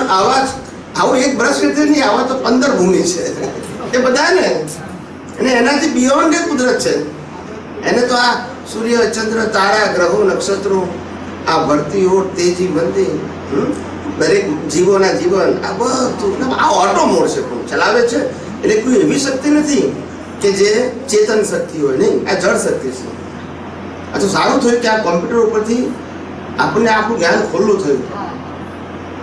એક જ ક્લિક કરો, લાખ વ્યક્તિઓને પહોંચી જાય. ના સમજાય? પહેલા તો એમ કે લાખ વ્યક્તિઓને કાગળ લખવાના, ક્યારે લખીએ, ક્યારે પહોંચે, ટપાલ પેટીમાં નાખો તો ટપાલ પેટી વાળો બૂમ પાડે, ટપાલી બૂમ પાડે, કેટલા નાખો, રસ્તા કેટલા ફાડી નાખે. ટપાલ લખો, પોસ્ટકાર્ડ લખો, રજીસ્ટર તો હોય નહીં. કેટલા છાપામાં આવે છે ને કે પેલું માંદગીનો સંદેશો હતો તો મરણ થયા પછી ટપાલ પહોંચી કે બાપા બીમાર છે, જ્યારે ટપાલ મળી ત્યારે તો ઉપર પહોંચી ગયા હતા. એટલે ટૂંકમાં આવું બને. શું થાય? એટલે મર્યાદા. અત્યારે ઇલેક્ટ્રોનિક્સ મીડિયા શોધાયું ત્યાં ફટાફટ થાય છે. એટલે આપણે એના પ્લસ માઇનસ પોઈન્ટ નથી જોવા દરેક વસ્તુના, પણ આપણે એના ઉપરથી આપણે સાયન્સ સમજવું છે કે આ કુદરતનું જે મેનેજમેન્ટ છે એ કઈ રીતે મિકેનિકલ કામ કરે છે. લાખો પ્રકારની જે પોસ્ટ આવે, લાખો પ્રકારના જે વેબસાઇટો છે, દુનિયાની કોઈ પણ વ્યક્તિ કોઈ પણ જગ્યાએથી ખોલી શકે છે. કોઈ પણ વ્યક્તિ કોઈ પણ વ્યક્તિને મેસેજ મોકલી શકે. બધું મિકેનિકલ પાછું, કોઈ જગ્યાએ ચેતન નહીં કરેલા. ચેતનની શક્તિ દાદા ભગવાને એક વાર કીધું કે આ જડને ઓળખ કે આ ચેતનને ઓળખ. એકવાર જડને ઓળખીશ તો એના સિવાય ચેતન છે ખબર પડશે. એકવાર ચેતનને ઓળખીશ તો એના સિવાય જડ છે ખબર પડશે. પણ જડને ઓળખવું સહેલું છે, ચેતનને ઓળખવું સહેલું નથી. શું કીધું? જેટલા લોકોએ કવિરાજ જે વર્ણન કર્યું છે ને, ચાહે આગમ હોય, ચાહે વેદાંત હોય, ચાહે ગીતા હોય, એ બધાએ વર્ણન કરવાની અંદર જે વર્ણન કરવાનો જે પર્સન્ટેજ છે 90%, મોર દેન 90% એ લોકોએ પ્રકૃતિનું જ વર્ણન કર્યું છે, પરમાત્માનું નહીં. કોઈ પણ શાસ્ત્ર વાંચો, મોર દેન 90% પ્રકૃતિનું જ વર્ણન હોય, પણ સાયન્ટિફિક બેઝ હોય. કયો હોય? સમજાય છે? ગીતા પણ તમે વાંચો, વર્ણન શેનું કર્યું? પ્રકૃતિનું. આત્માનું વર્ણન ઓછું હોય, પ્રકૃતિનું વર્ણન વિશેષ હોય. કારણ કે ફસાયા છે એમાં, આત્મામાં ફસાયા છે છીએ, ખાલી એનું ભાન નથી. શું નથી? અથવા તો અવેરનેસ નથી. પણ નીકળવાનું છે એમાંથી, જેમાંથી ફસાયા છે. અને કેમ ફસાયા? ફિઝિકલ ફસાયા છે? ના, બિલીફથી ફસાયા છે. શેનાથી ફસાયા? તીર્થંકરને છેલ્લા શ્વાસ સુધી મન વચન કાયા, પણ એ ફસાયેલા નથી. નો રોંગ બિલીફ. શું કીધું? હિસાબ તો આપણી જેમ જ છે. એમને છે કે નહીં? કેવડીનો હિસાબ ખરો કે નહીં? છેલ્લા શ્વાસ સુધી મન વચન કાયા ખરા કે નહીં? પણ ફસાયા છે. તો એમને દે છે, આપણે દે છે. અહીંયા રોંગ બિલીફ છે તો ફસામણ છે, એમને રોંગ બિલીફ નથી તો ફસામણ નથી. એ શરીર છે અથવા તો મન વચન કાયા છે અથવા તો કર્મો છે માટે ફસામણ છે એવું માનવું નહીં. પણ જ્યાં સુધી આપણી રોંગ બિલીફ છે ત્યાં સુધી ફસામણ છે. શું કીધું? Wrong belief. આ રોંગ બિલીફ જ છે, એના આધારે આ સંસાર, રિલેટિવ સંસાર, વ્યવહાર જગત ચાલે છે. એની અંદર આપણી દ્રષ્ટિમાં રાઈટ બિલીફ હોવી જોઈએ. રાઈટ બિલીફ એ સંસાર ચલાવવા માટે નથી, સંસાર સમાપ્ત કરવા માટે. તો એ જે રાઈટ બિલીફ છે, જે મન વચન કાયા હવે જે ચાર થઈ રહ્યા છે, એ જે આપણે ભાવો કહીએ છીએ,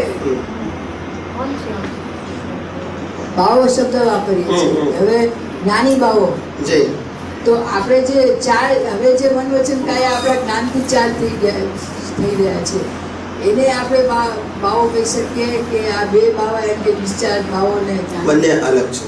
બંને અલગ છે. પેલો મિકેનિકલ છે, પેલો મિકેનિક ડિસ્ચાર્જ અને છે. ચાર ભાવો છે જે ચાર છે. આ જ્ઞાની પુરુષનો આશ્રય છે ને, આપણે સમજી ના શક્યા. આપણે ચાર્જિંગ હોય નહીં, આપણે તો ડિસ્ચાર્જ જ હોય, પણ આ સમજી ના શક્યા. ચાર્જ એટલે શું, ચાર્જ ન હોય એટલે શું, અને ચાર્જ હોય એટલે શું, આ બધાનું ક્લેરિફિકેશન ના થાય. ના, એટલે દાદા ભગવાને કીધું કે અમારા હવે જે તમે મોક્ષ માર્ગે ચાલી રહ્યા છો, તો અમારી આજ્ઞા બદલ હવે જે તમારા જે પણ આજ્ઞા બદલનો શબ્દ આપણે ભૂલીએ, પણ પાછો પ્રશ્ન આવે આજ્ઞા કેટલી પાડો છો? ના બરાબર છે, ભલે નથી પ્રશ્ન આવે કે નહીં? ના ના, હું એમ નથી કહેતી, એ જવા દો, એક જુદી વાત છે. ચાલો નથી પાડતા, ઓછું પાડીએ, બધું પાડીએ, એને એને આધારે બીજો જન્મ તો તૈયાર થાય જ છે ને. ના, એટલે જન્મ થાય છે એટલે હું શું કહેવા માંગુ છું કે આપણે ચાર્જ જે છે એની કેટેગરી બદલવાની છે. ખાલી જ્ઞાન મળ્યા પછી અજ્ઞાની વ્યક્તિઓ જે પાંચ ઇન્દ્રિયોના સુખોમાં જે સુખ માનતો હતો એ દ્રષ્ટિ બદલાય. બરાબર છે. પણ એમાં જે પ્રમાદ છે એટલું કેરી ફોરવર્ડ થશે. એટલે એ હિસાબે જો જાગ્રત છે તો એને એ કર્મો બંધાતા નથી. પણ એ મોક્ષ માર્ગ માટે લાયક અને સહાયક બંધાય છે. જ્યાં પ્રમાદ છે એ પણ કેરી ફોરવર્ડ થશે. હા. શું કીધું? ને આજે પણ જ્યાં એને મોહ વર્તે છે, શું વર્તે છે? હજી મોહ વર્તે છે, તે બધા છે. બધા એના માટે જવાબદાર છે. છે, ચોક્કસ છે, હવે ચોક્કસ. મોહના પ્રકાર જુદા.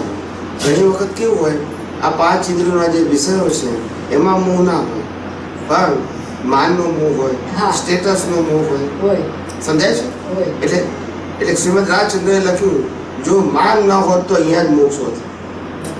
હા, કારણ કે આજે આપણે મહાત્માઓ છીએ તો જેને થોડીક સમજણ પડતી એને લાગે હું બહુ સમજુ છું. હા. એ કેટલીક ઉપાધિના ખાડામાં નાખી દે છે એટલે અહીંયા સમજવાનું છે. એટલે આ અમે વાત કરી, મુક્તિનો માર્ગ એ પ્લસ કરવાનો નથી, માઇનસ કરવાનો. હા, એટલે આપણે ક્યાં ઉભા રહી જઈએ કે હવે હું તો સમજી ગઈ છું. નિગોદમાં શૂન્ય છે, એકેન્દ્રિયથી પંચેન્દ્રિયમાં વિકાસ છે. શું છે? વિકાસ. પછી એ વિકાસ મનુષ્યમાં આવે ત્યારે બુદ્ધિ વધે એટલે ઓર વિકાસ થાય. હા, બરાબર છે. પછી જ્ઞાની મળે. પેલા 0 માંથી શું થયો? હીરો થયો. પછી હીરો માંથી શું થવાનું છે? જીરો થવાનું છે. બસ એ મોક્ષ. હા, ના સમજી ગયા? બરાબર છે. ખ્યાલ આવી ગયો? 0 માંથી હીરો થયો, ડેવલપમેન્ટ કીધું. હા, ના, પણ એ ભૌતિક હતું. બરાબર છે. કયું હતું? ડેવલપમેન્ટ ખરું, પણ ભૌતિક હતું. હા, નહીં જોઈએ જ નહીં પાછું ભૌતિક થવું પડે ને જરૂર. એટલે વિકાસનો ક્રમ છે. હા, વિકાસ. જીવના વિકાસનો ક્રમ એકેન્દ્રિયથી પંચેન્દ્રિય અને બુદ્ધિ. હા, આ એનો વિકાસનો ક્રમ છે. મનુષ્યમાં આવે એટલે બુદ્ધિ. પછી પાછા બુદ્ધિ પછી મનુષ્ય ભાવમાં કેટલા અવતારો ગયા? હા, કેટલા અવતારો. કારણ કે- ભૌતિક વિકાસ માટે. અરે ભયંકર, કેટલા બધા દેવલોકમાં, નરકલોકમાં, પશુઓમાં કેટલી અવતારો વખત રખડ્યા. શું કીધું? 70 કોટી વર્ષ કે છે ને કઈક. 84 લાખ યોની અને સૌથી વધારે આયુષ્ય 70 કોડી. હા, એટલા અવતાર તો કેટલા વર્ષો કહેવાય? એટલા 70 કોડી એ સૌથી હાઈએસ્ટ લાઈફ છે. એટલે દાદા ભગવાન કહેતા હતા ને કે અમારું જ્ઞાન મળ્યા પછી જે લોકો જેટલી આજ્ઞા પાડે તો 1 અવતાર, 2 અવતાર, 4 અવતાર, વધારે 15 અવતાર. એટલે એમને એટલી એમની લિમિટ. આપણને એક પોઝિટિવ સેન્સ હા, આપે sense કે આપે. જો તમે જેમ જાગૃતિ અથવા હા. જ્ઞાનનો ઉપયોગ વધારે કરશો હા. એમ તમારા અવતારો ઓછા થશે. હા, બરાબર. અને જેટલું જ્ઞાન જાગૃતિ ઓછી રાખશો તો અવતારો થોડા વધારે થશે. હા, હા, અને જાગૃતિ બિલકુલ નહીં રાખો જ્ઞાન લીધા પછી તો ફર્યા કરશો. હા, તો ફરવાનું જ છે. શું કીધું? તો ફરવાનું જ છે. એટલે દાદાએ છેલ્લે કન્ડિશન મૂકી, અમારી આજ્ઞા પાડે હા. તો અમે જવાબદાર, હા. અમારી આજ્ઞા ના પડે તો તું મુક્ત. કર્યા કરતું તારે ગતિમાં. બરાબર છે. ચોખ્ખું છે ને? હા, સાચી વાત. આજ્ઞા પાલન છે. કેટલા હું તો આ કવિરાજ જોયા કરું, સ્ટેટમેન્ટ જોયા કરું કે આ ઓબ્ઝર્વેશનમાં કે જ્ઞાન લઈ ગયેલા પછી આવતા કેમ નથી? ઉડી ક્યાં ગયા બધા? અત્યાર સુધી 1.5 લાખ, 2 લાખ, 2.5 લાખ જે લઈ ગયા હોય, દાદા ભગવાને 60-70 ને આપ્યું, 60-70 હજાર હા. એપ્રોક્સિમેટ પૂછે. આપણે આંકડા નિસ્બત નથી, આશરે 50. હા. કરું દાદાએ 1.5, 2 લાખ, 2.5 લાખ ને આપ્યું હશે, આશરે. હા. આપણે કઈ આંકડા આપણે નિસ્બત નથી. ના, ના, ના. તો આ 3 લાખ માંથી કોઈ દિવસ 30,000 ભેગા થતા નથી. 3,000 તો મણ ભેગા થાય. 1%. કેટલા 99% તો ઉડી ગયા. એટલે વળી કાળ પાકશે ના, ત્યારે. એમ નહીં, કાળનો સવાલ નથી. એટલે આપણે જે માત્ર શ્રદ્ધાનું જ્ઞાન જાણીએ છીએ ને, હા, એ નહીં એના ચાલે. કરતા પ્રેક્ટિકલ ઉપર હા, હા, એમાં ન ચાલે. એક જ વસ્તુ, આપણે જેટલું જ્ઞાન આવે કે ના આવે તો ઘણું વસ્તુ છે. હા. જેટલું જ્ઞાન આપણે સમજી એનો ઉપયોગ કરશું એટલું એ આપણે જ આપણો પ્રગતિનો માર્ગ છે. અને નહીં કરીએ તો કોઈ કહે કે ના કે આપણી પ્રગતિ નથી, કુદરત તમને એક્સેપ્ટ નહીં કરે. આપણે આમાં શું છે, જ્ઞાન અપાવવામાં ઘણી વાર શું હોય કે મારા સગા છે, મારા ફલાણા છે, એને અપાવી દો. એટલે આપણે બહુ સારું કરી લીધું આપણા મનને. એ લોક સંજ્ઞા છે. હા. લોક સંજ્ઞા. પણ એ તો આપણે સમજતા હોય કે પેલાને અંદર કેટલું વિતરું એની મોટી વાત છે. કેટલા આવે ને જતા રહે. આ તીર્થંકર ભગવંતો જ્યારે દેશના હતા હોય હા, ત્યારે ત્યારે તીર્થંકર ભગવંતો ની દેશનામાં જે આવનારો વર્ગ હોય, રાજા મહારાજાઓ હોય, હા, ચક્રવર્તીઓ આવતા હોય, મોટા મોટા શ્રેષ્ઠીઓ પણ આવે, અને શ્રાવક શ્રાવિકાઓ આવે, પશુ પક્ષીઓ, દેવો તો ત્યાં હોય જ, એમના એ તો રચના કરનાર. અને ત્યાં આગળ આવે, ભગવાન શાંતિથી બેઠા હોય, ચારે કોર એમનું એક બાજુ ભગવાન ઓરિજિનલ હોય, 3 બાજુ એમના બીમ હોય, આવી રીતે ચૌમુખજી હોય, ચારે કોરથી ભગવાન દેખાય કરતા.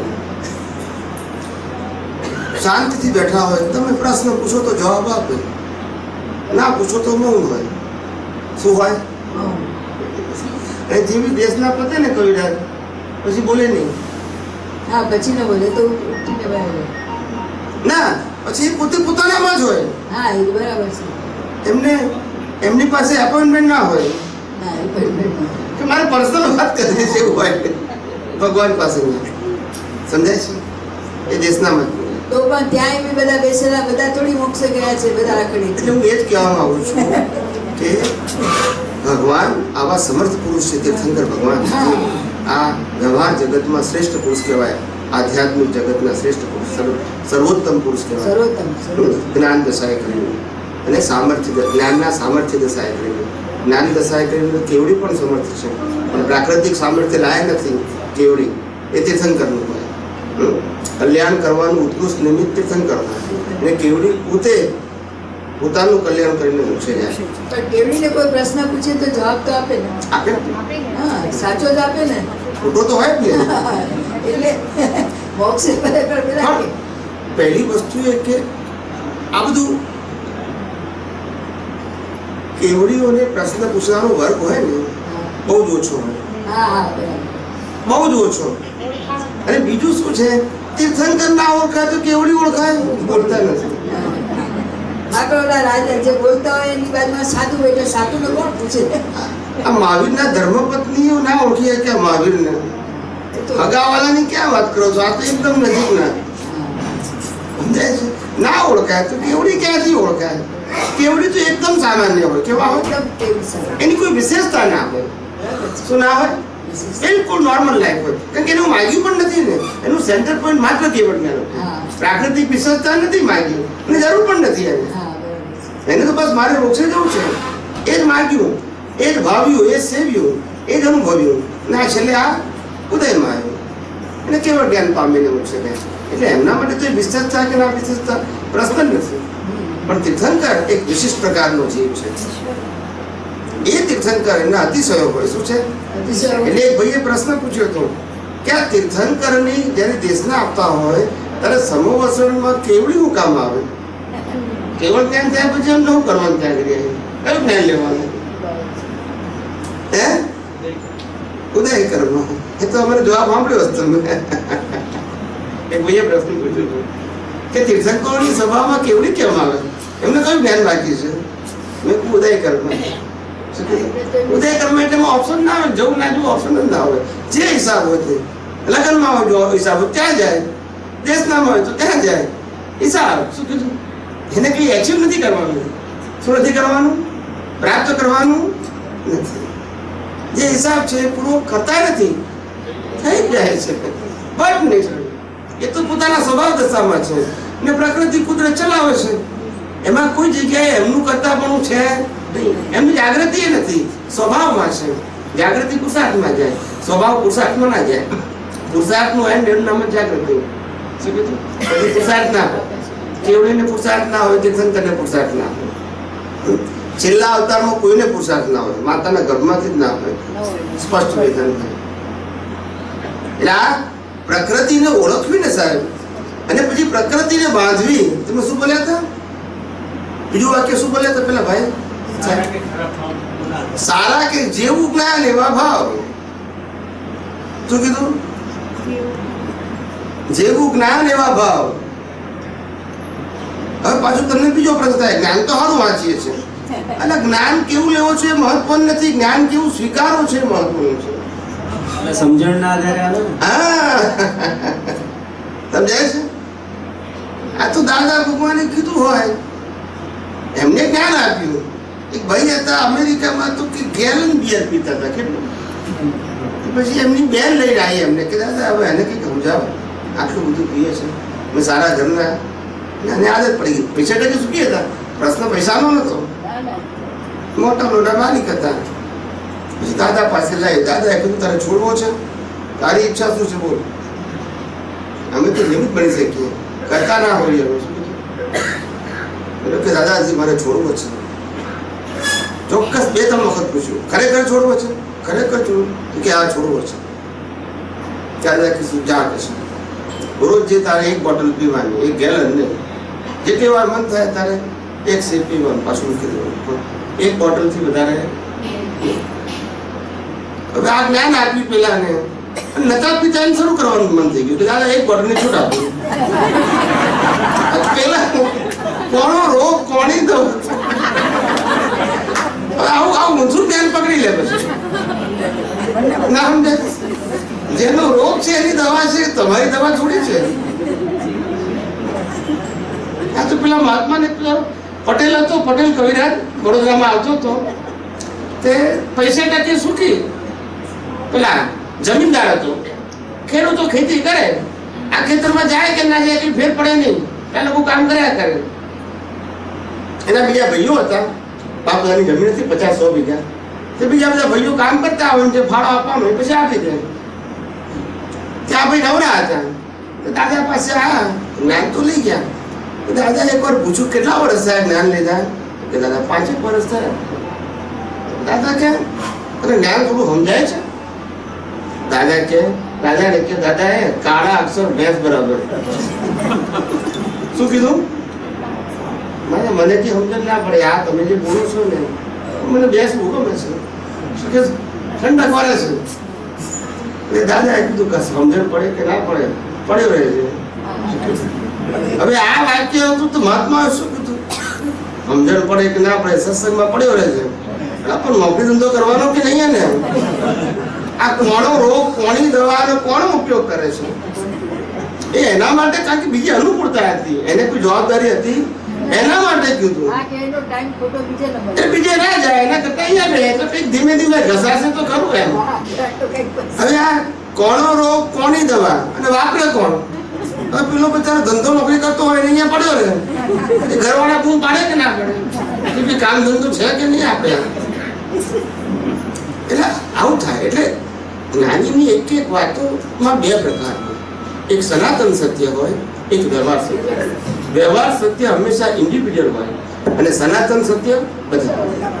આ આપણને વાંચતી વખતે દ્રષ્ટિમાં છૂટું પડવું સમજાય છે. દવા એક કે ખોટી નથી દુકાનની અંદર, પણ આપણે રોગ થયો એ જ કામ નહીં ને. દુકાન વાળો થોડો ખોટો છે, એની દવા થોડી ખોટી છે. પણ આપણે રોગ ના થયો તો ખાખા કરવાની કે દવા બધી સાચી છે માટે. એટલે જ્ઞાની પુરુષ દરેક વસ્તુ આપણને ના સમજાવી એટલે આ બધા પઝલ ઉભા થયા. એમને તો ક્લેરિટી કરી જ છે, એમને નથી કરી, આપણે ના સમજી શકીએ. અને આપણે આ બધું જ્ઞાન, જ્ઞાની પુરુષનું સિદ્ધાંતનું જ્ઞાન શ્રદ્ધામાં લઈ ગયા. શેમાં લઈ ગયા? આપણે પોતે ધીમે ધીમે. હવે શ્રદ્ધામાંથી ધીમે ધીમે સિદ્ધાંતમાં જવાનું છે પાછું. સિદ્ધાંત એટલે મૂળ સ્વરૂપમાં. એમને દાદાને આપવું તો વિજ્ઞાન જ. આપણી કેપેસિટી ના હોય તો શું કરવું? પછી આપણે આ ધીમે ધીમે એક એક વસ્તુ ઉમેરતા ગયા. કેમ કરીને મહાત્માઓ શુભ વ્યવહારમાંથી, નિશ્ચયમાંથી વ્યવહાર તરફ પણ શુભ માર્ગે જાય. કયા માર્ગે જાય? અને સમજાય છે? આમનો આશય એવો હતો. શું હતો આશય? એવો હતો. સ્વામીજી, આપ વચ્ચે વાત કરતા હતા હમણાં થોડા ટાઈમ પહેલા કે મહાત્માઓને દેહાદ્યાસ શું છે એ જ ખબર નથી પડતી. પેલી વાત કહેવાય એ સમજાવતા. દેહાદ્યાસ એટલે શું હતું? આજે મનની, વાણીની, કાયાની અથવા અંતસ્કરણની ક્રિયાઓ એ પરિણામ સ્વરૂપ છે. એ આઈડેન્ટિફિકેશન થતું નથી, અવેરનેસ જેમ કે રહેતી એમાં ભળી જાય છે. એ દેહાદ્યાસ. શું કીધું? ડેફિનેશન છે. શું છે? એપ્લિકેશન નથી. શું નથી? ડેફિનેશન છે, એપ્લિકેશન નથી. એટલે એપ્લિકેશન નથી કારણ કે અવેરનેસ નથી. શું છે? એપ્લિકેશન નથી કારણ કે અવેરનેસ નથી. પણ ડેફિનેશન ને સમજણ છે ને, સમજાય છે? પણ એ સમજણ એ શુષ્ક થઈ જાય જ્યારે એપ્લિકેશન ના હોય અને એક્સપિરિયન્સ ના હોય. ધીમે ધીમે સમજણ શુષ્ક થઈ જાય. ખ્યાલ આવ્યું? એપ્લિકેશન ને અવેરનેસ માટે જે જ્ઞાન વિજ્ઞાન સ્વરૂપે આવ્યું છે એને વિજ્ઞાન સ્વરૂપે સમજીને સંજોગોમાં ઉપયોગ કરો તો એ જ તમને સાયન્ટિફિક એક્સપિરિયન્સ થશે. અને સાયન્ટિફિક એક્સપિરિયન્સનો એક જ સાર છોટાપણું. શું કીધું? કોઈ પણ અવસ્થાનો જે પ્રયોગ છે એ માત્ર સેપરેશન માટે છે.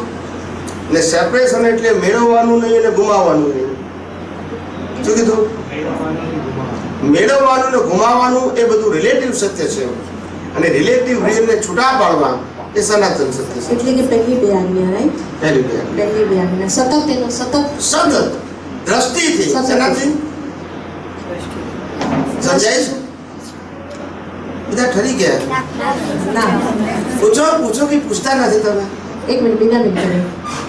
પૂછો એવા સુંદર પ્રશ્ન પૂછો, મને ગમે એવા.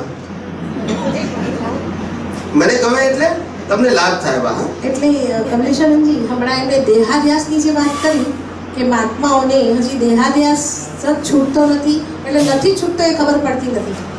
એને આઈડેન્ટિટી પોતાને ખબર, પોતાની પાસે વ્યાખ્યા છે અને સમજણમાં છે કે આને દેહાધ્યાસ કહેવાય, એક શબ્દના ફોર્મમાં. હા, એની જાગૃતિ નથી, એટલે કે એના માટે ઉપયોગ નથી. હા, અને પહેલી બે આજ્ઞામાં સતત રહેતા એ પ્રયોગમાં જ્યારે આવી જશે ત્યારે અંદરનું પોતાનું હું શુદ્ધાત્મા છું, એનું પોતાનું અસ્તિત્વના પૂરા ભાન સાથે આ દેહાધ્યાસ છે એમ સમજમાં આવું. બસ સાચું આવી રીતનું છે એ જે. એટલે આ પ્રયોગ છે, પણ આ ડુઅરશિપ નથી.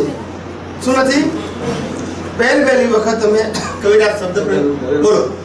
શરીરને હું માનીને જે વ્યવહાર થાય છે ને એ બધો દેહાધ્યાસ. શરીર શું માનીને જે બી વાણી વર્તન રિએક્શન થાય એ બધો દેહાધ્યાસ. પણ એની સામે હું છું એનું પણ સતત ભાન રહેવું, એ પેરેલલ ચાલે. એટલે આપણે કીધું ને. હા, એટલે એમ કરતા આપણને પહોંચવાનું ક્યાં છે એમ. એટલે જ આપણે કીધું છૂટાપણું, એને પરમ વિનય કીધું. શું કીધું? પરમ વિનય એક્શન નથી. શબ્દોથી પર પછી એ જણાતું જાય. છૂટાપણામાં પછી આવતું જ નથી ને. પછી પ્રકૃતિ ને પરમાત્મા છૂટા પડી ગયા પોતાની દ્રષ્ટિમાં. છેલ્લો પ્રયોગ. એમાં કશું એચીવ નથી કરવાનું. પ્રકૃતિ ખરી પડે ને પરમાત્મા પ્રગટ થાય છે, એ પ્રગટ થાય, અને જે નથી એનું વિસર્જન થાય. આ તો નથી ને છે માન્યું એ આ સંસાર. નથી ને છે માન્યું એનું નામ સંસાર, અને છે ને છે માનીએ એ વિસર્જન. નહીં ખ્યાલ? નથી ને છે માન્યું એ શું છે? અને છે ને છે માની લીધું, પતી ગયું, ઉકેલાઈ ગયો. શું આવી ગયો? બોલો. તમે જે કીધું ને 0 થી હીરો અને હીરો થી 0 થવાનું, તો શૂન્ય થવાનું એટલે શું? આ વચ્ચે થોડી લિંક આપણી તૂટી ગયા, મારે કેવું હતું એ. આધ્યાત્મનો માર્ગ આ વ્યવહારની પ્રગતિમાં એચિવમેન્ટ છે. શું છે? કંઈક મેળવવાનું. જ્ઞાન કો, સમજણ કો, સંપત્તિ કો, સંબંધો કો, સત્તા કો, સ્ટેટસ કો, આ બધું મેળવવાનું છે. એ પ્રગતિ છે, ભૌતિક પ્રગતિ. અને આધ્યાત્મ માર્ગની પ્રગતિ એટલે કે પ્રાકૃતિક પ્રગતિને માઇનસ કરવાની ક્ષમતા. એને જે આપણે પ્લસ માન્યું હતું ને, એને શું કરવાનું છે? છેલ્લે શૂન્ય થવાનું છે. એટલે નિર્વિચાર થવાનું, નિશબ્દ થવાનું. નિર્વિચાર કો, નિર્વિકલ્પ કો. એટલે કોઈ ભાવ જ ન હોવો જોઈએ. એટલે એ દશા આવે ધીરે ધીરે, ગ્રેજ્યુઅલી. પછી ભાવ તો જુદી વસ્તુ. ભાવ તો પછી એમાં રહે જ નહીં. પછી છેલ્લી દશા એવો. એટલે જ્ઞાનીનો ઉત્તર કેવો હોય? તમને પ્રશ્નનો જવાબ ના આપ્યો, એ નિર્વિકલ્પી બનાવે, વિકલ્પ જ ના રહે. અને જે જ્ઞાનીનો જવાબ પ્રશ્નના જવાબ રૂપે હોય તો એક કોર્નરથી આન્સર ને બીજા કોર્નરથી ક્વેશ્ચન, એટલે વિકલ્પી જ્ઞાન છે. કેવું છે? અને વિકલ્પી જ્ઞાન એ બધું બૌદ્ધિક જ્ઞાન કહેવાય. શું કહેવાય? જ્ઞાન કહેવાય પણ કેવું કહેવાય? બૌદ્ધિક. એટલે વ્યૂ પોઈન્ટ વાળું જ્ઞાન. ખોટું ના કહેવાય. એક વ્યૂ પોઈન્ટથી સાચું હોય અને બીજા વ્યૂ પોઈન્ટથી સાચું ના હોય. એટલે બૌદ્ધિક જ્ઞાન છે. એટલે આ જગતના લોકો આપણે બધા ફર્યા કેમ કર્યા? વિકલ્પી જ્ઞાનથી. બુદ્ધિ તો છે પણ કયું જ્ઞાન છે? વિકલ્પી. નિર્વિકલ્પી જ્ઞાન એટલે સમય જાગૃતિ. એટલે જ્ઞાનીઓને નિર્વિચાર દશા હોય અથવા જ્ઞાનીઓને બુદ્ધિ ના હોય એવું કેમ કીધું? વિચાર ના હોય એવું નહીં, બુદ્ધિ ના હોય એવું નહીં. એમને વિચાર હોય ને બુદ્ધિ હોય, પણ વિચાર અને બુદ્ધિથી એ પર હોય. શું હોય? માટે એટલે નિર્વિચાર, નિર્બુદ્ધિ વાળા કહે. બુદ્ધિનું ચલણ એમના અનુભવ જ્ઞાન ઉપર હોય નહીં. એટલે બુદ્ધિ વગરના કીધા. એમને વિચારોની અસર ન હોય, વિચારો તો હોય. બિલકુલ હોય જ ને. પરિણામ વાળા ભાગનું તમે શું કરી શકો? સમજાય છે? આપણું જે આ બોડી છે ને, બોડી, આ બોડીની અંદર ઘણા બધાનો વિકલ્પ થાય કે આ બોડીની અંદર આત્મા ક્યાં હશે, કેવો હશે, કેવી રીતે એનું ફંક્શનલ થતું હશે, એવો વિકલ્પ આવે. એ તો સતત છે. કેવો છે? સતત. આ બોડી ચાલે છે એનર્જીથી. શેનીથી? એનર્જીથી ચાલે છે. શક્તિ, વિનાશી શક્તિ છે. આત્માની ખાલી હાજરી છે. શું છે? પ્રેઝન્સ. આત્માની હાજરી ફક્ત કર્મ ચાર્જ કરવામાં કામ કરે છે. આ બોડી ચલાવવામાં નહીં. બોડી તો કુદરત ચલાવે છે. શ્વાસોશ્વાસ, ફૂડ, બ્લડ, સમજાય છે? આ બધું એનર્જી છે. શું છે? અને એ ખોરવાઈ જાય એટલે આ બોડી અપસેટ થઈ જાય. એને આત્માને કોઈ લેવા દેવા નથી. તો આ જળ શક્તિ અને આત્મા એ ચેતન શક્તિ છે. શું છે? ચેતન શક્તિ. ચેતન શક્તિની હાજરી ફક્ત કર્મ ચાર્જ કરવામાં જ કામ કરે, બીજી કોઈ જગ્યાએ કામ ના કરે. એટલે પછી એને પાવર ચેતન કહેવાય. શું કહેવાય? અને આ બોડીને મિકેનિકલ ચેતન કહેવાય. પાવર ચેતન ક્યારે કહેવાય? જ્યારે કર્મ ચાર્જ થયું ત્યારે. એટલે આ શરીરને પૂતગલ ના કહેવાય. શું કીધું? શરીરને પૂતગલ ના કહેવાય. કર્મ ચાર્જ કર્યા તે ભાગને પૂતગલ કહેવાય. પૂતગલ એટલે પૂરણ અને ગલન સ્વભાવનું. શરીર તો બધા જીવોનું એક જ પ્રકારના ઇન્ગ્રેડિયન્ટ્સથી બનેલું છે. આ બધાના શરીર છે ને આપણા, એક જ પ્રકારનું ઇન્ગ્રેડિયન્ટ્સ. શેનાથી બન્યું? પંચ મહાભૂતો, પૃથ્વી, પાણી, વાયુ, અગ્નિ અને આ બધા બોડી એના જ બનેલા છે. સમજાય છે? એ પૂતગલ નથી. જે કર્મ ચાર્જ કર્યું ત્યારે એને પૂતગલ કહેવાય. એ ચાર્જ કર્યા પહેલાની જે અવસ્થા હતી એને પરમાણુ કહેવાય. પરમાણુને તત્વ કહેવાય. શું કહેવાય? અને પૂતગલને અવસ્થા કહેવાય. શું કહેવાય? એ તત્વ ના કહેવાય, અવસ્થા કહેવાય. અને નિરંતર મહાવીર એક જ પૂતગલને જોતા હતા. એટલે આને નહીં, પૂરણ થયેલું ગલન થાય છે એ જોતા હતા. એક જ સ્વભાવ. શું કીધું? એને આને નતા જોતા. જે પૂરણ કર્યું છે મહાવીર એ જ ગલન કરે છે. એ કોઈ વિશેષતા નથી મહાવીરની. એ કુદરતી સંચાલન છે. મહાવીરનું આખું જીવન જન્મથી નિર્વાણ સુધી કુદરતી રચના છે. સમજાય છે? પૂરણ કરેલું ગલન થઈ ગયું છે. પોતે પોતાના સ્વભાવ. આ તો જોયું તો આપણે કહીએ છીએ. અમને જોવાનું હોય જ નહીં, જાણવાનું ના હોય. આપણે સમજાવવા માટે કહું છું. એટલે આ નિરંતર આ એક પૂતગલ જ જોયા કરતા હોય. તે આ વિસર્જન થયા જ કરતું હોય. એક પૂતગલ. પણ પૂતગલ એટલે શરીર નહીં, કોષની ઇફેક્ટ થઈ છે. પૂરણ કરેલું ગલન થયું છે. એક જ સ્વભાવ.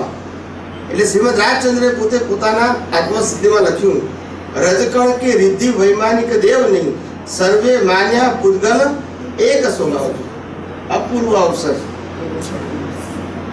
સમજાય છે ને? એમાં લખ્યું સર્વે માન્યા પૂતગલ એક સ્વભાવ. એક જ સ્વભાવ છે પૂતગલનો, કે પૂરણ કરેલું. ત્યાં પૂતગલ નહીં. આ બધી વસ્તુનું આપણી પાસે જે જ્ઞાન છે ને એ એક્ઝેક્ટ નથી, એફએઝેડ છે. કેવું છે? ઘણી વખત આપણે શરીરને પૂતગલ કહી દઈએ. શું કહી દઈએ છીએ? ખબર નથી. પૂતગલનું ઇન્ગ્રેડિયન્ટ બધાનું સરખું છે.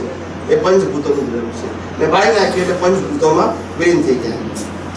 અને પૂતગલ જે છે એ જુદું છે. કર્મ ચાર્જ કરીએ ત્યારે પૂતગલ કહેવાય. પછી એનું ગલન એ આ માધ્યમ દ્વારા થાય છે. ગલન સર્જન આપણા હાથમાં છે, વિસર્જન કુદરતના હાથમાં છે. ને વિસર્જનમાં સરકમસ્ટાન્સીસ જોઈએ ને ચાર્જમાં અજ્ઞાનતા જોઈએ. શું જોઈએ? એ અજ્ઞાનતા એટલે પુરુષાર્થ કહેવાય. ચાર્જમાં પુરુષાર્થ જોઈએ ને વિસર્જનમાં કુદરત છે. સર્જનમાં પોતે હોય, વિસર્જનમાં કુદરત હોય. એક્ઝામ હું આપું, રિઝલ્ટ ટીચર આપે. શું કીધું? ના સમજાય. સર્જનમાં હું એટલે કયો હું? પુરુષાર્થ વાળો. પછી જ્ઞાન હોય કે અજ્ઞાન હોય, પણ હું તો કોમન છું.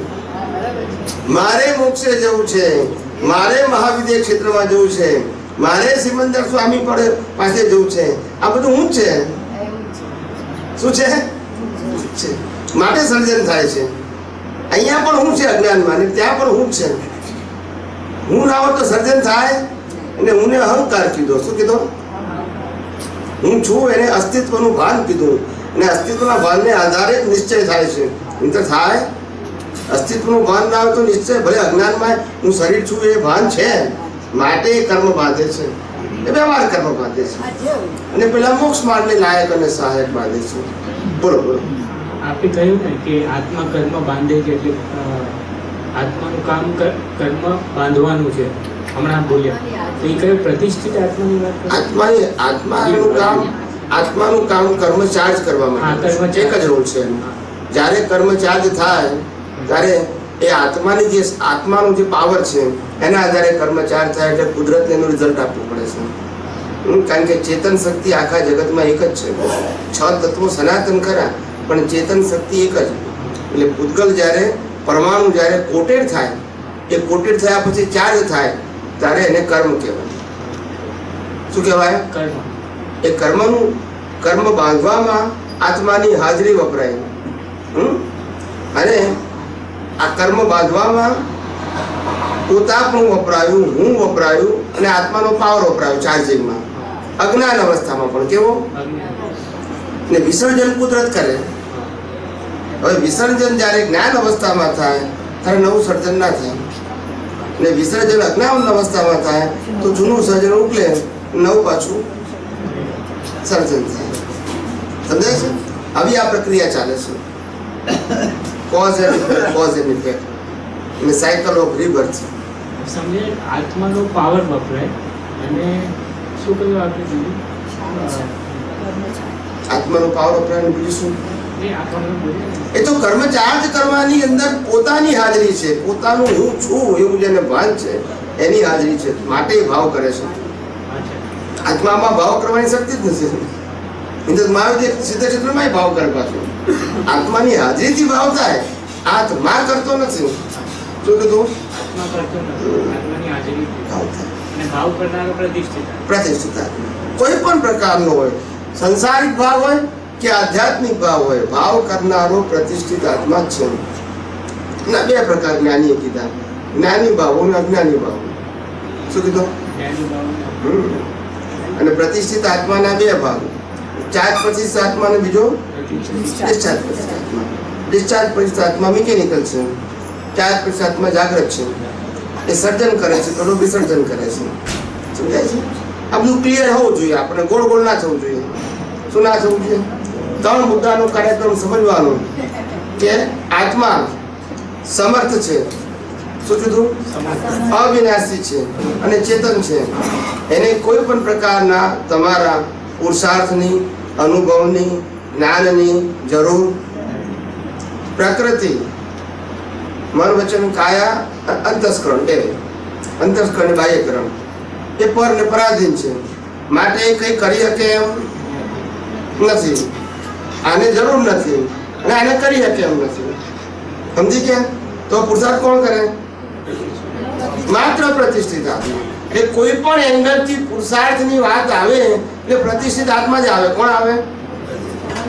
સમજાય છે? અજ્ઞાની ભાવો હોય કે જ્ઞાની ભાવ હોય, પણ પુરુષાર્થ કોણ કરે? પ્રતિષ્ઠિત આત્મા. સમજાય છે? આ બેને પુરુષાર્થ શબ્દ લાગુ પડતો નથી પરમાત્મા અને પ્રકૃતિ. માત્ર પ્રતિષ્ઠિત આત્માને લાગે છે. સમજાય છે? અને પ્રતિષ્ઠિત આત્મા એ દાદા ભગવાનની શોધખોળ છે.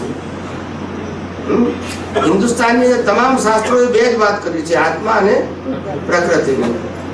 અને જૈન ધર્મમાં 3 સ્ટેપ પાડ્યા, બહિરાત્મા, અંતરાત્મા અને પરમાત્મા. પણ અંતરાત્મા દશાને હાઇલાઇટ ના કરી, હાઇલાઇટ ના કરી કે આ પુરુષાર્થ વાળો ભાગ છે. ખ્યાલ આવ્યો? કેટલાક જ્ઞાનીઓએ વ્યક્ત કર્યું એને, પણ એનું વિગતમાં વર્ણન ના કર્યું કે આ આખો પુરુષન એ પુરુષાર્થ વાળો શું ના કર્યું. લોકોને એમ થયું કે બહિરાત્મા અને અંતરાત્મા એ જુદા છે, એક જ છે, ખાલી મુખ 2 છે.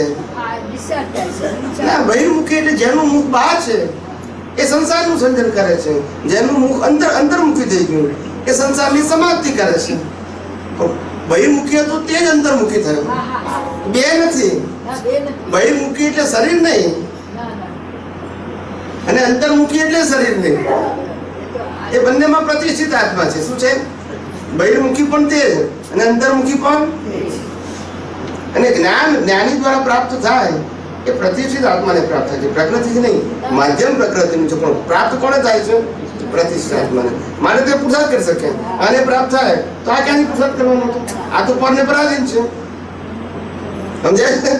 એટલે આ બધું સમજાય નહીં શરૂઆતમાં આપણને. બધું શ્રદ્ધામાં કહ્યું. શું કહ્યું? શ્રદ્ધામાં કહ્યું. આ જ્ઞાની પુરુષને તમે આખા ઉદય જુઓ ને કવિરાજ, આટલેથી કેમ નીચે ઉતર્યા? આટલા એમના ઉદય કેમ આવા આવ્યા? કારણ કે એમને ખબર પડી ગઈ કે મહાત્મા હું જે વિજ્ઞાન કહેવા માંગુ છું એ ઝીલી શકે એમ નથી. એ ધીમે ધીમે એક પછી સત સાધનો એમને આપવા પડ્યા કે કમસે કમ મિનિમમ બેનિફિટ તો થાય, મેક્સિમમ ધીમે ધીમે થશે. દાદા કે આગળ આ સમજાવો આગળ મળી રહેશે. શું કીધું? આ છઠ્ઠું મહાવ્રત દાદાએ મૂક્યું કવિરાજ, પણ આજે કોઈ હાઈલાઇટ કરનાર નથી. મહાવ્રત કોને કહેવાય સાહેબ? સમજાય છે? 4 મહાવ્રત ઋષભદેવ થી મહાવીર સુધી હતા. 5મું મહાવ્રત મહાવીરે મૂક્યું અને 6ઠું મહાવ્રત દાદા ભગવાને મૂક્યું, પણ કોઈ એને એલાર્જ કરનાર નથી. What is the value of મહાવ્રત અને કેમ મૂક્યું? આ કાળમાં સૌથી વધારે જો લોસ હોય જીવોને તો આ 6ઠા મહાવ્રતનું ફોલો નથી થતું. તે છે રાત્રિ ભોજન. શું કીધું? તનથી, મનથી, ધનથી અને જ્ઞાનથી આ જ રાત્રિ ભોજન ખલાસ કરવામાં નિમિત્ત બને છે. શું બને છે? નિમિત્ત બને છે. સમજાય છે? જે કાળની અંદર રાત્રિ ભોજન કરતા જ નતા તે વખતે રાત્રિ ભોજન નહીં કરવાનું એવું કહેવાનું હોય જરૂર નથી. પહેલા કરતું જ નતું કોઈ. હિન્દુસ્તાનમાં 100-200 વર્ષ પહેલા કોઈ નતું કરતું. કોઈ કાટના કરતા નથી, હા, એવા સ- કરતા જ નતા કોઈ. તો આપણામાં હે? કેમ લાઈટ હોય કે ના હોય એ તો આપણું ગૌણ વિકલ્પ છે. લાઈટ નથી માટે જમતા નથી, હું દીવો તો હતો જ ને. આપણે લખવું હોય, વાંચવું હોય, પ્રસંગ ઉજવવો હોય તો લાઈટ કરતા હતા ને, દીવાની. એવું નથી. લાઈટ એ જવાબ નથી. જવાબ એ છે કે રાત્રિ ભોજન કરવું એટલે કે આપણી આ જે નાભી કમળ છે એ સૂર્યની હાજરીમાં ખુલેલું હોય પછી સંકોચ જાય. આ કુદરતી રચના છે, એ કોઈ વ્યક્તિગત રચના નથી કોઈની. ને સંકોચી જાય છે એટલે વસ્તુ ડાયજેસ્ટ થતી નથી. ડાયજેસ્ટ ના થાય એટલે પછી આ શું થાય? રોગ થાય. પછી આ પેટનું જે ખોરાક છે એ 22 ફૂટ નળીમાં હળે, વાયુ થાય એટલે ફેફસામાં દુખે, મગજ ભારે થઈ જાય, વિચારે ચડોળે ચડે. સમજાય છે? અપસેટ થયેલો હોય. બધા એક જ કારણના બધા કાર્યો છે, બધા એના રિઝલ્ટો છે. એટલે જ્ઞાની પુરુષે હેતુ કીધો તમને. હવે તમે કેટલો સમજો છો એ તમારો છે. અમે એમને ફરિયાદ નથી કરી એટલે એમને મૂકી દીધું ખાલી. ને તો હું કામ મૂકવાની જરૂર નથી? કવિરાજજીની વેલ્યુ ના હોય તો મૂક્યું કેમ એમ પૂછું? કોઈ એમને કીધેલું જ મૂકો? પણ એમને સમજણ પડી કે સમજાવનારો ભેગો થશે. સમજાય છે? કે આ કળિયુગની અંદર માણસના આધ્યાત્મિક વિકાસને રોકનારું આ એક એવું સાધન છે કે જો એને સમજાશે તો ઘણો લાભ થશે. સહાયક તરીકે. કેવું? એ સીધો લાભ નથી પણ કેવો છે? સહાયક તરીકે લાભ છે. આપણામાં 6ઠું મહાવ્રત જે દાદાએ મૂક્યું એનું કેમ એનલાઇઝ કરવામાં નથી આવતું, આપણે સમજાવવા નથી આવતું? આપણા બધાની દાનત ખોરી છે એટલે આપણે જેમ છે કે હું વાંધો છે, હું વાંધો, એ વેલ્યુ નથી સમજાતી ને આપણને. વેલ્યુ સમજાવવી જોઈએ. કરીએ કે ના કરીએ વ્યવસ્થિત છે, વેલ્યુ સમજાવવી. આવું ન હોવું ઘટે. દ્રષ્ટિ ફેરો તો કરો કે ભગવાન મને આવા સંજોગ ના આવે. હે પરમાત્મા, હે કુદરત, હે વ્યવસ્થિત શક્તિ, મને આ સંજોગ પ્રાપ્ત ન થાય. કારણ કે આ સંજોગ એ મોક્ષ માર્ગ માટે લાયક અને સહાયક નથી. આપણે ત્યાગ નથી કરતા, રિક્વાયરમેન્ટ નથી આપણી. શું કીધું? મારી જરૂરિયાત નથી ભગવાન. સમજાય છે? આજે કેટલું ઇમ્પોર્ટન્ટ હશે ત્યારે દાદાએ મૂક્યો હશે. મહાવ્રતમાં મૂકવું એ નાની વસ્તુ છે સાહેબ. સમજાય છે? અને દાદા ભગવાનને તો એ વખતે ખાય કે હું હાઈલાઇટ કરું, પણ આ મહાત્માઓ બધા ધર્મના ભેદા થાય ના એવી વાત કરે તો શું થાય? એમ લાગે કે હવે આ રાત્રિ ભોજન ત્યાગ નહીં કરવાનું, રાત્રિ ભોજન ત્યાગ કરવાનું. આ કાળમાં શક્ય કે 8 વાગે છૂટીએ છીએ અમે, શું કરીએ? 9 વાગે છૂટતા હોય, એને જે ટાઈમ હોય. જ્ઞાની પુરુષ ખાલી એટલું બધું કે તમે મહત્વ સમજો અને ભાવ કરો કે કુદરત મને સંજોગ આપે, તમારે મજૂરી છે ને તમારે કરવાના. કોને જવું છે એને કરવાના, નથી જવું એ તમારો પ્રશ્ન નથી, નથી સમજવું એ તમારો પ્રશ્ન. આપણે સમજીએ લાખ નથી કરતા એ જવા દો, પણ તમારે મુખે જવું છે ને તમારે કરવાનું. ભલે ઉદયમાં ના હોય પણ ભાવ તો કરી શકાય ને, કે ના કરાય? બસ ભાવ બદલો તો ભાવ બદલાશે. સમજાય છે? ઇમ્પોર્ટન્સ શું કીધું? જ્ઞાનીઓનો માર્ગ ત્યાગનો ના હોય, પણ દ્રષ્ટિ બદલવાનો, ભાવ બદલવાનો, આશય બદલવાનો તો જરૂર હોય. સમજાય છે? આ જ્ઞાનીઓનો કહેવાનો આશય દરેક બાબતમાં જ્ઞાની પુરુષે આ જ વાત કરી છે. અને એમને ખાસ જ્ઞાની પુરુષ વારંવાર કહેતા હતા, ભલે આ અવતારમાં રૂપકમાં ના આવે પણ ભાવ એવા કરશો તો રૂપકમાં નેક્સ્ટ બર્થમાં આવશે જ. સમજાય છે? એ ભાવની તીવ્રતા ઉપર આધાર છે. કુદરત તમારો ભાવ અને આશય જોવે છે, શબ્દ કે ક્રિયા જોતા નથી. એક્શનમાં થોડું લાવવાની પ્રયાસ કરીએ એમાં કંઈ ખોટું છે? ખોટું નથી. આપણે કરતા ભાવમાં ના આવી જવાનું. બસ સહજ બને તો થાય. સહેજાસન થતું હોય તો બેસ્ટ છે, ઇઝીલી પડાતું હોય તો વેરી ગુડ, ખોટું નથી. એઝ અ પ્રેક્ટિસ સહેજાસન થતું હોય તો બહુ. બધા બહારગામથી રાત જર્ની કરતા કરતા અમદાવાદથી બોમ્બે આવ્યા હતા તો ઘેરથી ખાખરા લઈ લીધા હતા, રસ્તામાંથી ચા લઈ લીધી, 6 આડા ત્યાં સાઈડમાં ઉભા એને ખાઈ લીધું તો પાર આવી ગયો ને. ના સમજાય? કુદરતી સંજોગ છે તો શું વાંધો છે? સમજાય છે? સંજોગ ના હોય તો જુદી વસ્તુ છે. જેટલું જ્ઞાની પુરુષને પોતાને હતું જ ને, રાત્રિ ભોજન ત્યાગ કરવું, આ બધું હૃદયમાં હતું જ. સ્ટ્રિક્ટલી પાછું કેવું સ્ટેશનનું જો સ્ટેશને જમી લે. ગરમ પાણી, ચોરિયાર બધું. આ ડેવલપ થયેલા જીવો એમની આ નિશાની કહેવાય. આ બધી વસ્તુ એમને બાય પ્રોડક્ટમાં બધું હોય. આ બધું મસાલો લઈને આવ્યો સામાન, તારે આ જ્ઞાન પ્રગટ થાય. ભૂમિકા શું કહેવાય એને? પાત્ર વિના વસ્તુ ના રહે, પાત્રે રાખવી નહીં. પાત્રતા. દાદાની આજ્ઞા સામૂહિક રીતે ન પલાય, એટલે ખોટું ન કહેવાય અને દાદાનું અપમાન ન કરાય. બોલો. રાત્રિ ભોજનની જે વાત કરી આપે એ દાદાની આજ્ઞા સામૂહિક રીતે ન પલાય. જેનાથી ન પલાતી હોય એ ન પાલે, પણ આ સામૂહિક રીતે ન પલાય તો એ દાદાની અવગણના ન કહેવાય. અવગણના આપણે આપણી જ કરીએ છીએ, કોઈની નથી કરતા. આ આપણા હિત માટે કરવાનું છે. જ્ઞાની તો કઈ જાય, હા, એટલે શું છે? તમારે નક્કી કરવાનું છે કે આ વસ્તુ મને હેલ્પફુલ છે કે નહીં. સમજાય છે? જ્ઞાની શું કે? જ્ઞાની કરવાનું કે ના કરવાનું ના કે કરવાનું ના કે તમને જાગૃત કરે. શું કીધું?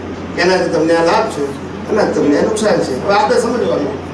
એમને એવું ના કહેવાનું કે આવું કરો કે તમને સમજાવવું જોઈએ. આ તીર્થંકરો બધાને ભૂખાવડાવે 5 મહાવ્રતો કે પહેલું આ, બીજું આ, ત્રીજું. પ્રશ્ન પૂછો, જવાબ આપે કે પહેલા મહાવ્રતનો મહત્વ શું છે, તો ભગવાન જવાબ આપે, પણ ગોખાવડાવે નહીં. અને કાજુ તો પાણી આવજો એવું કહે નહીં. એ તમારી વ્યક્તિગત વાત છે. કોઈ પણ દિવસ તીર્થંકરો અને જ્ઞાનીઓ કોઈના કંટ્રોલર ના હોય. એ મુક્ત હોય અને તમને મુક્ત રાખે. એ પોતે મુક્ત હોય અને તમને મુક્ત રાખે, એનું નામ જ્ઞાની કહેવાય. એ પોતે બંધાયેલા હોય અને તમને બાંધે, એ જ્ઞાની ના હોય. પણ જેવી રીતે 5 આજ્ઞાઓ પાળવી જોઈએ એવી રીતે આ વ્રત પાળવું જોઈએ એવું નથી. ભાવ હોવો જોઈએ. શું હોવો જોઈએ? આપણે તો આજ્ઞા પાળવી જોઈએ, પણ એમાં ભાવ જ છે ને. ક્યાં પાડીએ છીએ પૂરી દાવત? ના એટલે એમાં બી ભલે જેટલા સિન્સિયર રહેવાય એટલું વેલ એન્ડ ગુડ. હા, બાકી તો ભાવ જ સત્તા છે. હા, ભાવ છે. પણ આપણો ભાવ કમસે કમ હોવો જોઈએ. આજે બીજ નાખશું તો કાલે ફળ આવશે. આવશે. સમજાય છે? સંજોગ આવશે પછી. હા. બીજનું ફળ આવે. એકાદ પદ લેવું છે કવિતા? કેટલા વાગે? બોલો. એટલે આપણે એક વાત થઈ હમણાં કે અનુભવ જે છે એ આત્માને એની જરૂર જ નથી, અને આત્માને તમારા અનુભવની જરૂર નથી, તમારે જરૂર છે. એટલે અનુભવ જે પ્રતિષ્ઠિત આત્માને જરૂર છે, મૂળ આત્માને નથી જરૂર. તો અનુભવ જે છે એ પ્રતિષ્ઠિત આત્મામાં આવે, એમાં જ આવે ને. એમાં આવે. તો આપણે કહીએ છીએ કે અનુભવ કેરી ફોરવર્ડ થાય છે, તો પ્રતિષ્ઠિત આત્મા પણ કેરી ફોરવર્ડ થાય છે. આ અવતારનો ચાર્જ નેક્સ્ટ બર્થનો ડિસ્ચાર્જ. તો અનુભવ is a part of charge. કહું બે વસ્તુ છે, એક કર્મ છે અને બીજો એક્સપિરિયન્સ છે. આ બે ભાગ છે પ્રતિષ્ઠિત આત્મામાં. અનુભવ છે એ ડેવલપમેન્ટમાં કેરી ફોરવર્ડ થાય, એ ભવ સાથે રહે. અને જે કર્મ છે એ ફળ તરીકે નેક્સ્ટ બર્થમાં વિસર્જન થઈ જાય. ફરીથી જરા અનુભવ ભવો કેરી ફોરવર્ડ થાય, એને ડેવલપમેન્ટ કહેવાય. ડેવલપમેન્ટ એ કન્ઝમ્પશન નથી, એ એસેટ છે. કેવળ જ્ઞાન થાય નહીં ત્યાં સુધી વધતું જ જાય. એમાં માઇનસ ના થાય, સ્ટેબલ રહે, ક્યાં તો અપ જાય, ક્યાં સ્ટેબલ રહે ને ક્યાં અપ જાય ડેવલપમેન્ટ. પણ ડેવલપમેન્ટ માઇનસ ના થાય. કર્મના ભોગવટા અપ્સ એન્ડ ડાઉન્સ હોય. ડેવલપ થયેલો માણસ નરક ગતિમાં જઈ શકે. શું કીધું? ડેવલપમેન્ટ થયેલો પણ ડેવલપમેન્ટમાં ફેરફાર ના થાય. એ એવું ને એવું જ રહે. મનુષ્ય ગતિ સિવાય બીજી કોઈ ગતિમાં ડેવલપમેન્ટ વધતું નથી, ઘટતું નથી, એનો ઉપયોગ નથી કરવાનો. મનુષ્યની અંદર ક્યાં વધે છે, ક્યાં સ્ટેબલ રહેશે, બીજા બધા ઠેકાણે તેનો યુઝ જ નથી. એટલે મનુષ્ય સિવાયની બધી ગતિ ઓનલી ફોર સફરિંગ છે. અહીંયા જ પુરુષાર્થ છે, એટલે પુરુષાર્થ જ નથી. સમજાય છે? એટલે ડેવલપમેન્ટ તમારું સત્તામાં હોય, ઇનએક્ટિવ ફોર્મ હોય. કેવું હોય? ઇનએક્ટિવ. સમજાય છે? મનુષ્યમાં એક્ટિવ ફોર્મમાં હોય. અને સમજણ માટે બી સેમ લોજિક યુઝ થઈ શકે. શું? એટલે આપણે કહીએ છીએ ને જ્ઞાનની સમજણ, તો આ બુદ્ધિના લેવલ પર તો વાત અલગ થઈ ગઈ, પણ જે એકચ્યુઅલ યથાર્થ એનો જે ક્રક્સ છે જ્ઞાનનો એબ્સ્ટ્રેક્ટ, હા, તો એ કેરી ફોરવર્ડ એવી જ રીતે થાય કે એમાં બી જ્ઞાનનો ઉપયોગ, એનો જે એક્સપિરિયન્સ છે એ કેરી ફોરવર્ડ થાય. નોલેજ કેરી ફોરવર્ડ ના થાય. શું ના થાય? નોલેજ કેરી ફોરવર્ડ ના થાય. એ આ અવતાર પૂરતું જોઈએ. તો આપણને એ બંને વચ્ચેનો ડિફરન્સ કેવી રીતે ખબર પડે? અનુભવ થયો જેટલો એટલો ઉપયોગ સહજ થાય. એમ નહીં, એટલે આપણને એવું ફીલ થતું હોય કે મને સમજાય છે, પણ એ ખબર કેવી રીતે પડે કે મને એકચ્યુઅલી સમજાણું છે કે નહીં? જે વસ્તુ માનો કે સ્થૂળ દાખલો આપો, પછી સૂક્ષ્મ દાખલો આપો. માનો કે આપણને તાવ આવ્યો, ડૉક્ટરે દવા લખી આપી, આપણે દવા લીધી, હવે ખાધી અને ના મટ્યું, તો શું મતલબ?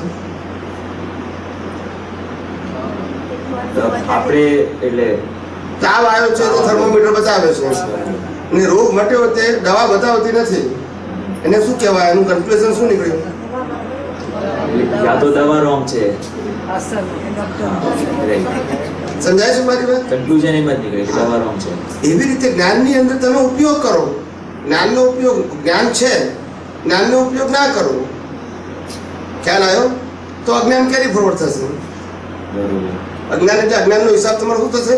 કેરી ફોરવર્ડ થશે. જ્ઞાન છે અને જ્ઞાનનો ઉપયોગ છે, કેરી ફોરવર્ડ નહીં થાય. ના સમજાયું? ફરીથી જરા ક્લિયરલી એક્સપ્લેન. આપણા કર્મનો હિસાબ છે. બરોબર. હિસાબ વખતે તમે જ્ઞાનનો ઉપયોગ કર્યો બરોબર. તો કેરી ફોરવર્ડ નહીં થાય. ખરી પડ્યું. હિસાબ છે, જ્ઞાન છે, ઉપયોગ નથી, તો શું થશે? એ હજુ રહેશે, કેરી ફોરવર્ડ થશે. સમજાઈ ગયું? સમજાયું કે નહીં? આટલો ફેર પડે. ના સમજાયું? એટલે સાચી યથાર્થ સમજણ જે હોય તો એનાથી આપણા કર્મો ખરતા જાય, અને જે આપણે નોલેજ વાળી સમજણ કહીએ છીએ જે એનાથી આપણા કર્મો ખરે નહીં. ના, શુષ્ક જ્ઞાન કહેવાય. કેવું કહેવાય? શુષ્ક. ઇફેક્ટલેસ જ્ઞાન ખરું પણ ઇફેક્ટલેસ છે. પણ એ તો નેક્સ્ટ ભાવમાં ખબર પડે ને, આપણને હમણાં કેવી રીતે અત્યારે ખબર પડે? ના, કેમ ખબર પડે? જીવતું જ્ઞાન ને મિકેનિકલ જ્ઞાનમાં ખબર ના પડે? ના, કેમ પડે? એટલે કે ફોર એક્ઝામ્પલ હવે હમણાં બી આપણી જે વાર્તાલાપ થાય છે તો એમાં મને એવું ફીલ થાય છે કે મને સમજાય છે, બટ હાઉ ડુ આઈ નો કે ઇટ ઇઝ એકચ્યુઅલ અન્ડરસ્ટેન્ડિંગ? એમ આપણો ભાઈબંધ આપણને કે તું અક્કલ વગરનો છું, એવું 4 મિત્રોની વચ્ચે કે કેટલા મિત્રોની વચ્ચે? 4. એ વખતે આપણો મિત્ર અને એની વાણી એમાં આપણને ડુઅરશીપ દેખાય. શું દેખાય? ડુઅરશીપ. તો ખ્યાલ ના આવે કે શેનો ઉપયોગ છે? બોલતો નથી. અજ્ઞાનનો ઉપયોગ છે. પછી પાકું શું થાય? રોંગ અન્ડરસ્ટેન્ડિંગ જ બાકી થાય. પછી આપણે કે જ્ઞાનનો અનુભવ કેમ થતો નથી? છે જ્ઞાન, ઉપયોગ અજ્ઞાનનો, તો પાકું શું થાય? એટલે જ્ઞાન હોવાથી જ્ઞાનનો એક્સપિરિયન્સ ન થાય, જ્ઞાનનો ઉપયોગ કરવાથી એનો એક્સપિરિયન્સ થાય. શું કીધું? જ્ઞાનનો એક્સપિરિયન્સ એટલે તો બધું ક્યાં તીર્થંકરો આટલા મને તો આપણે આવવાને વાળા એનું કારણ શું? એમને આપ્યું જ્ઞાન, પણ આપણે ઉપયોગ કર્યો કિંમતી વસ્તુ મૂકી રાખવાની. શું કીધું? સેફ ડિપોઝિટ બોલ કોક વાર કામ લાગશે. સાબુની વાત કરે છે. એટલે એમ કહી શકાય કે યથાર્થ સમજણ is nothing but application of knowledge. એપ્લિકેશનને જીવતું જ્ઞાન કહેવાય, નોલેજને જીવતું જ્ઞાનને કહેવાય, ટ્રાન્સફર થયેલું જ્ઞાન કહેવાય. મને જ્ઞાની પુરુષે જ્ઞાન આપ્યું, એ જ્ઞાન મારા માટે જીવતું નથી, એમના માટે જીવતું છે. પણ એ જ્ઞાન મને મળ્યું તે મારો ઉદય કર્મ છે. હવે એને જેટલો ઉપયોગ કર્યો એ જીવતું જ્ઞાન છે. અને ઉપયોગ કર્યો એટલે મને એક્સપિરિયન્સ હશે, એ કેરી એટલે આપણે આપેલું કેરી ફોરવર્ડ. કારણ કે એ તો તમારું એનકેસ થઈ ગયું, પુણ્ય હતું, વપરાઈ ગયું. હવે બીજા અવતારમાં જાય કઈ રીતે? એટલે સત્સંગમાં બી આપણે જે સાંભળીએ છીએ એ નોલેજ છે, Knowledge છે, correct. એપ્લાય કરવાનું છે. એટલે પછી એ આપણા અંદર એક્સપિરિયન્સ તરીકે ઓપન થશે. એ કેરી ફોરવર્ડ થશે. એટલે કમલેશભાઈ અહીં દાદા પ્રયોગ અને પ્રયોગી પ્રયોગી આ બે શબ્દ વાપરે છે. જી, correct. Whatever understanding you have got achieved should be put into the experience, experiment, and the experiment will give you result. The experience. The experience you will get out of it. After will go experiment, better. you got it the experience. Experience. Second step. એટલે કનુ દાદાજી એક વખત ઘરે એવું બોલેલા કે જેટલો તમને અનુભવ ઊભો થયો એટલે અનુભૂતિની દશામાં રિઝલ્ટ તરીકે પ્રયોગના એટલું તમે જ્ઞાનની સીજ્યું કહેવાય. સીજ્યું, yeah, correct શબ્દ છે. એ તમારી ડિગ્રીઓ તમને ચડાવે, સીજ્યું, પાક્યું એમ. પાકી ગઈ. એ સિદ્ધ શબ્દ છે ને એના પરથી સિદ્ધ શબ્દ છે. સિદ્ધ બરાબર. પરથી સીજ્યું, સિદ્ધ બરાબર શબ્દ છે. પાક્યું, આપણે એનકેસ થયું, રિયલાઇઝ કર્યું, અનુભવ્યું. બસ ડાયજેસ્ટ થયું આપણે. એટલે આપણા દાદાએ બધા પ્રયોગો આપ્યા છે. આપણે પ્રતિક્રમણ આપે છે, કીર્તન ભક્તિમાં બેસવાનો, આ બધા આપણા પ્રયોગો છે નહીં કમલેશાનંદજી? બધા પ્રયોગો જ છે. આખું વિજ્ઞાન એ પ્રયોગ જ છે. વિજ્ઞાનમાં કોઈ જગ્યાએ ડુઅરશિપ ને ઓનરશિપ છે જ નહીં. આપણે ના સમજી શકીએ એ આપણી કમજોરી છે. પણ દાદાએ જે જ્ઞાન આપ્યું છે એ ડુઅરશિપ અને ઓનરશિપ નથી, ઓનલી એક્સપેરિમેન્ટ અને એક્સપિરિયન્સ માટે છે. હવે આપણે એક્સપેરિમેન્ટ ના કરીએ અને એક્સપિરિયન્સ ના થાય એમાં જ્ઞાની જવાબદાર નથી. એમને આપવામાં કમી રાખી. એક મહાત્મા, કેટલાક લોકો ત્યાં આગળ શિવરાત્રીમાં હશે, એમને ખબર હશે, કોઈ શિવરાત્રીમાં આમાં હતું. એક ભાઈએ પ્રશ્ન પૂછેલો, કવિરાજ, હા, એક ભાઈએ પ્રશ્ન પૂછેલો, આપણે નામ નથી દેવું, કે છે કમલેશ આનંદજી તમે બહુ સત્સંગ કર્યો, પણ કે છે અમારો આ ખોબો અને આ નળ અને નળનું પાણી, હવે તમે પાણી નાખ્યું પણ ખોબા પછી શું થઈ ગયું? ડોળી ગયું. શું કીધું? એટલે હું સમજી ગયો કે હું કહેવા માંગે છું. મારે જવાબને વાળવો હતો, સીધો નતો આપવો. હું એને કહ્યું તો ખોટું લાગશે. એના નહીં હતા. બે ત્રણ વખત વાળ્યું. મેં કીધું ખોબામાં કાણું હોય તો કોઈ શું કરે, એની કેપેસિટી ના હોય તો ચકલીનો થોડો વાંક છે, પાણીનો વાંક છે. તમારી કેપેસિટી ના હોય શું કરે? ના, કે જે ટુકડે ટુકડે આપો ને તો સારું. જ્ઞાની કોઈ જ્ઞાન ટુકડે ટુકડે આપે? બોલતા નથી. આપણને ના પચે આપણી ખામી કે એમ નહીં. પહેલી વખત આવો તો 10%, બીજી વખત આવો તો 15%, એવું આપે? એ તો 100% ટુકડે ટુકડે ના આપે. એને પૂછવાનો, એને કહેવાનો આશય જુદો હતો. પછી છેલ્લે મેં કીધું ભાઈ જ્ઞાની પુરુષો કોઈ પણ હોય, ભૂતકાળમાં તીર્થંકરો હોય, જ્ઞાની હોય, એ જ્ઞાન પૂર્ણ આપે પણ આપણને પછે નહીં. એ આપણી અનેબિલિટી છે. એ ટુકડે ટુકડે ના આપે. એ સમજાવે પાર્ટલી, કેવું સમજાવે, પણ આપે કેટલું? પૂર્ણ. પછી આપણને જ્યાં જ્યાં ક્વેરી હોય ત્યાં પૂછીને આપણે સમજી લેવાનું, પણ એ પાર્ટલી આપે. પહેલો સેક્શન આજે, પછી બીજું સેક્શન આપી, એવું કરે. જ્ઞાન એવું અપૂર્ણ હોય, જ્ઞાન તો પૂર્ણ છે. શું કીધું? ઘડિયાળ મને કહેજો સાહેબ. થઈ ગયા? એક મિનિટ, છેલ્લો પ્રશ્ન. હા ભાઈનો છેલ્લો પ્રશ્ન. આપણે આ બધું સમજાય છે તો આ જ્ઞાનનું આપણે એપ્લિકેશન કરવાનું કન્ક્લુડ કરીએ તો પછી આપણે આપણા દિવ્ય જીવન ક્રમમાં વિધિ, વાંચન, સામાયિક, સત્સંગ, કીર્તન ભક્તિ એનું મહત્વ કેટલું આપવું જોઈએ? આપવું જ જોઈએ ને. આ બધા સાધનો છે. આ સાધનોની અંદર જેટલો આપણો ઉપયોગ રહે, પોતાના સ્વરૂપ અને સ્વભાવમાં રહીને જેટલા થાય એટલા બેસ્ટ છે. મિકેનિકલ થાય તો પરિણામ સ્વરૂપ છે. અવેરનેસથી થાય તો પ્રોગ્રેસ માટે છે. શું છે? નહીંતર પરિણામ છે. મિકેનિકલ બોલાય તો પરિણામ છે, અને જાગૃતિથી બોલાય તો પુરુષાર્થ છે. સાધન તેનું તે જ આપણા ઉપર ડિપેન્ડ છે. સાધન ખોટું હતું પણ આપણી જાગૃતિ ઉપર ડિપેન્ડ છે એનો બેનિફિટ. જ્ઞાની પુરુષે સત સાધન આપ્યા. આ સત સાધનનો કોન્સેપ્ટ સમજો. સત સાધન એટલે સતની હાજરીમાં અથવા સતના ઉપયોગ દ્વારા એક્શનમાં ફોર્મમાં કરવાનું સાધન. કયા ફોર્મમાં? પણ કોની હાજરીમાં? હવે સતની ગેરહાજરી થઈ ગઈ એટલે શુભ સાધન થઈ ગયું. પણ સાધનનો વાગ કરો અને આપણે એટલે કરતા ભાવથી કરો તો શુભ સાધન થઈ ગયું. કારણ કે સતની હાજરી ના હોય તો ડોરશીપ આવે. મેં કર્યું, શું આવ્યું? ને સતની હાજરી હોય ફાઇલ નંબર 1 કરે છે ને હું શુદ્ધાત્મા છું તો સત સાધન છે. શું છે? સમજાય છે? ને સત સાધનનો જે બેનિફિટ છે તે સનાતન મળે ને શુભ સાધનનો બેનિફિટ ટેમ્પરરી મળે. કેવું મળે? મળે ખરો, પણ કેવું મળે? રિલેટિવ સત્યમાં એનું સદીઓ પાછળ, પેલો સનાતન સત્યમાં પાછળ. લાઈન ઓફ ડિમાર્કેશન ખ્યાલ આવી ગયો? જય સચ્ચિદાનંદ.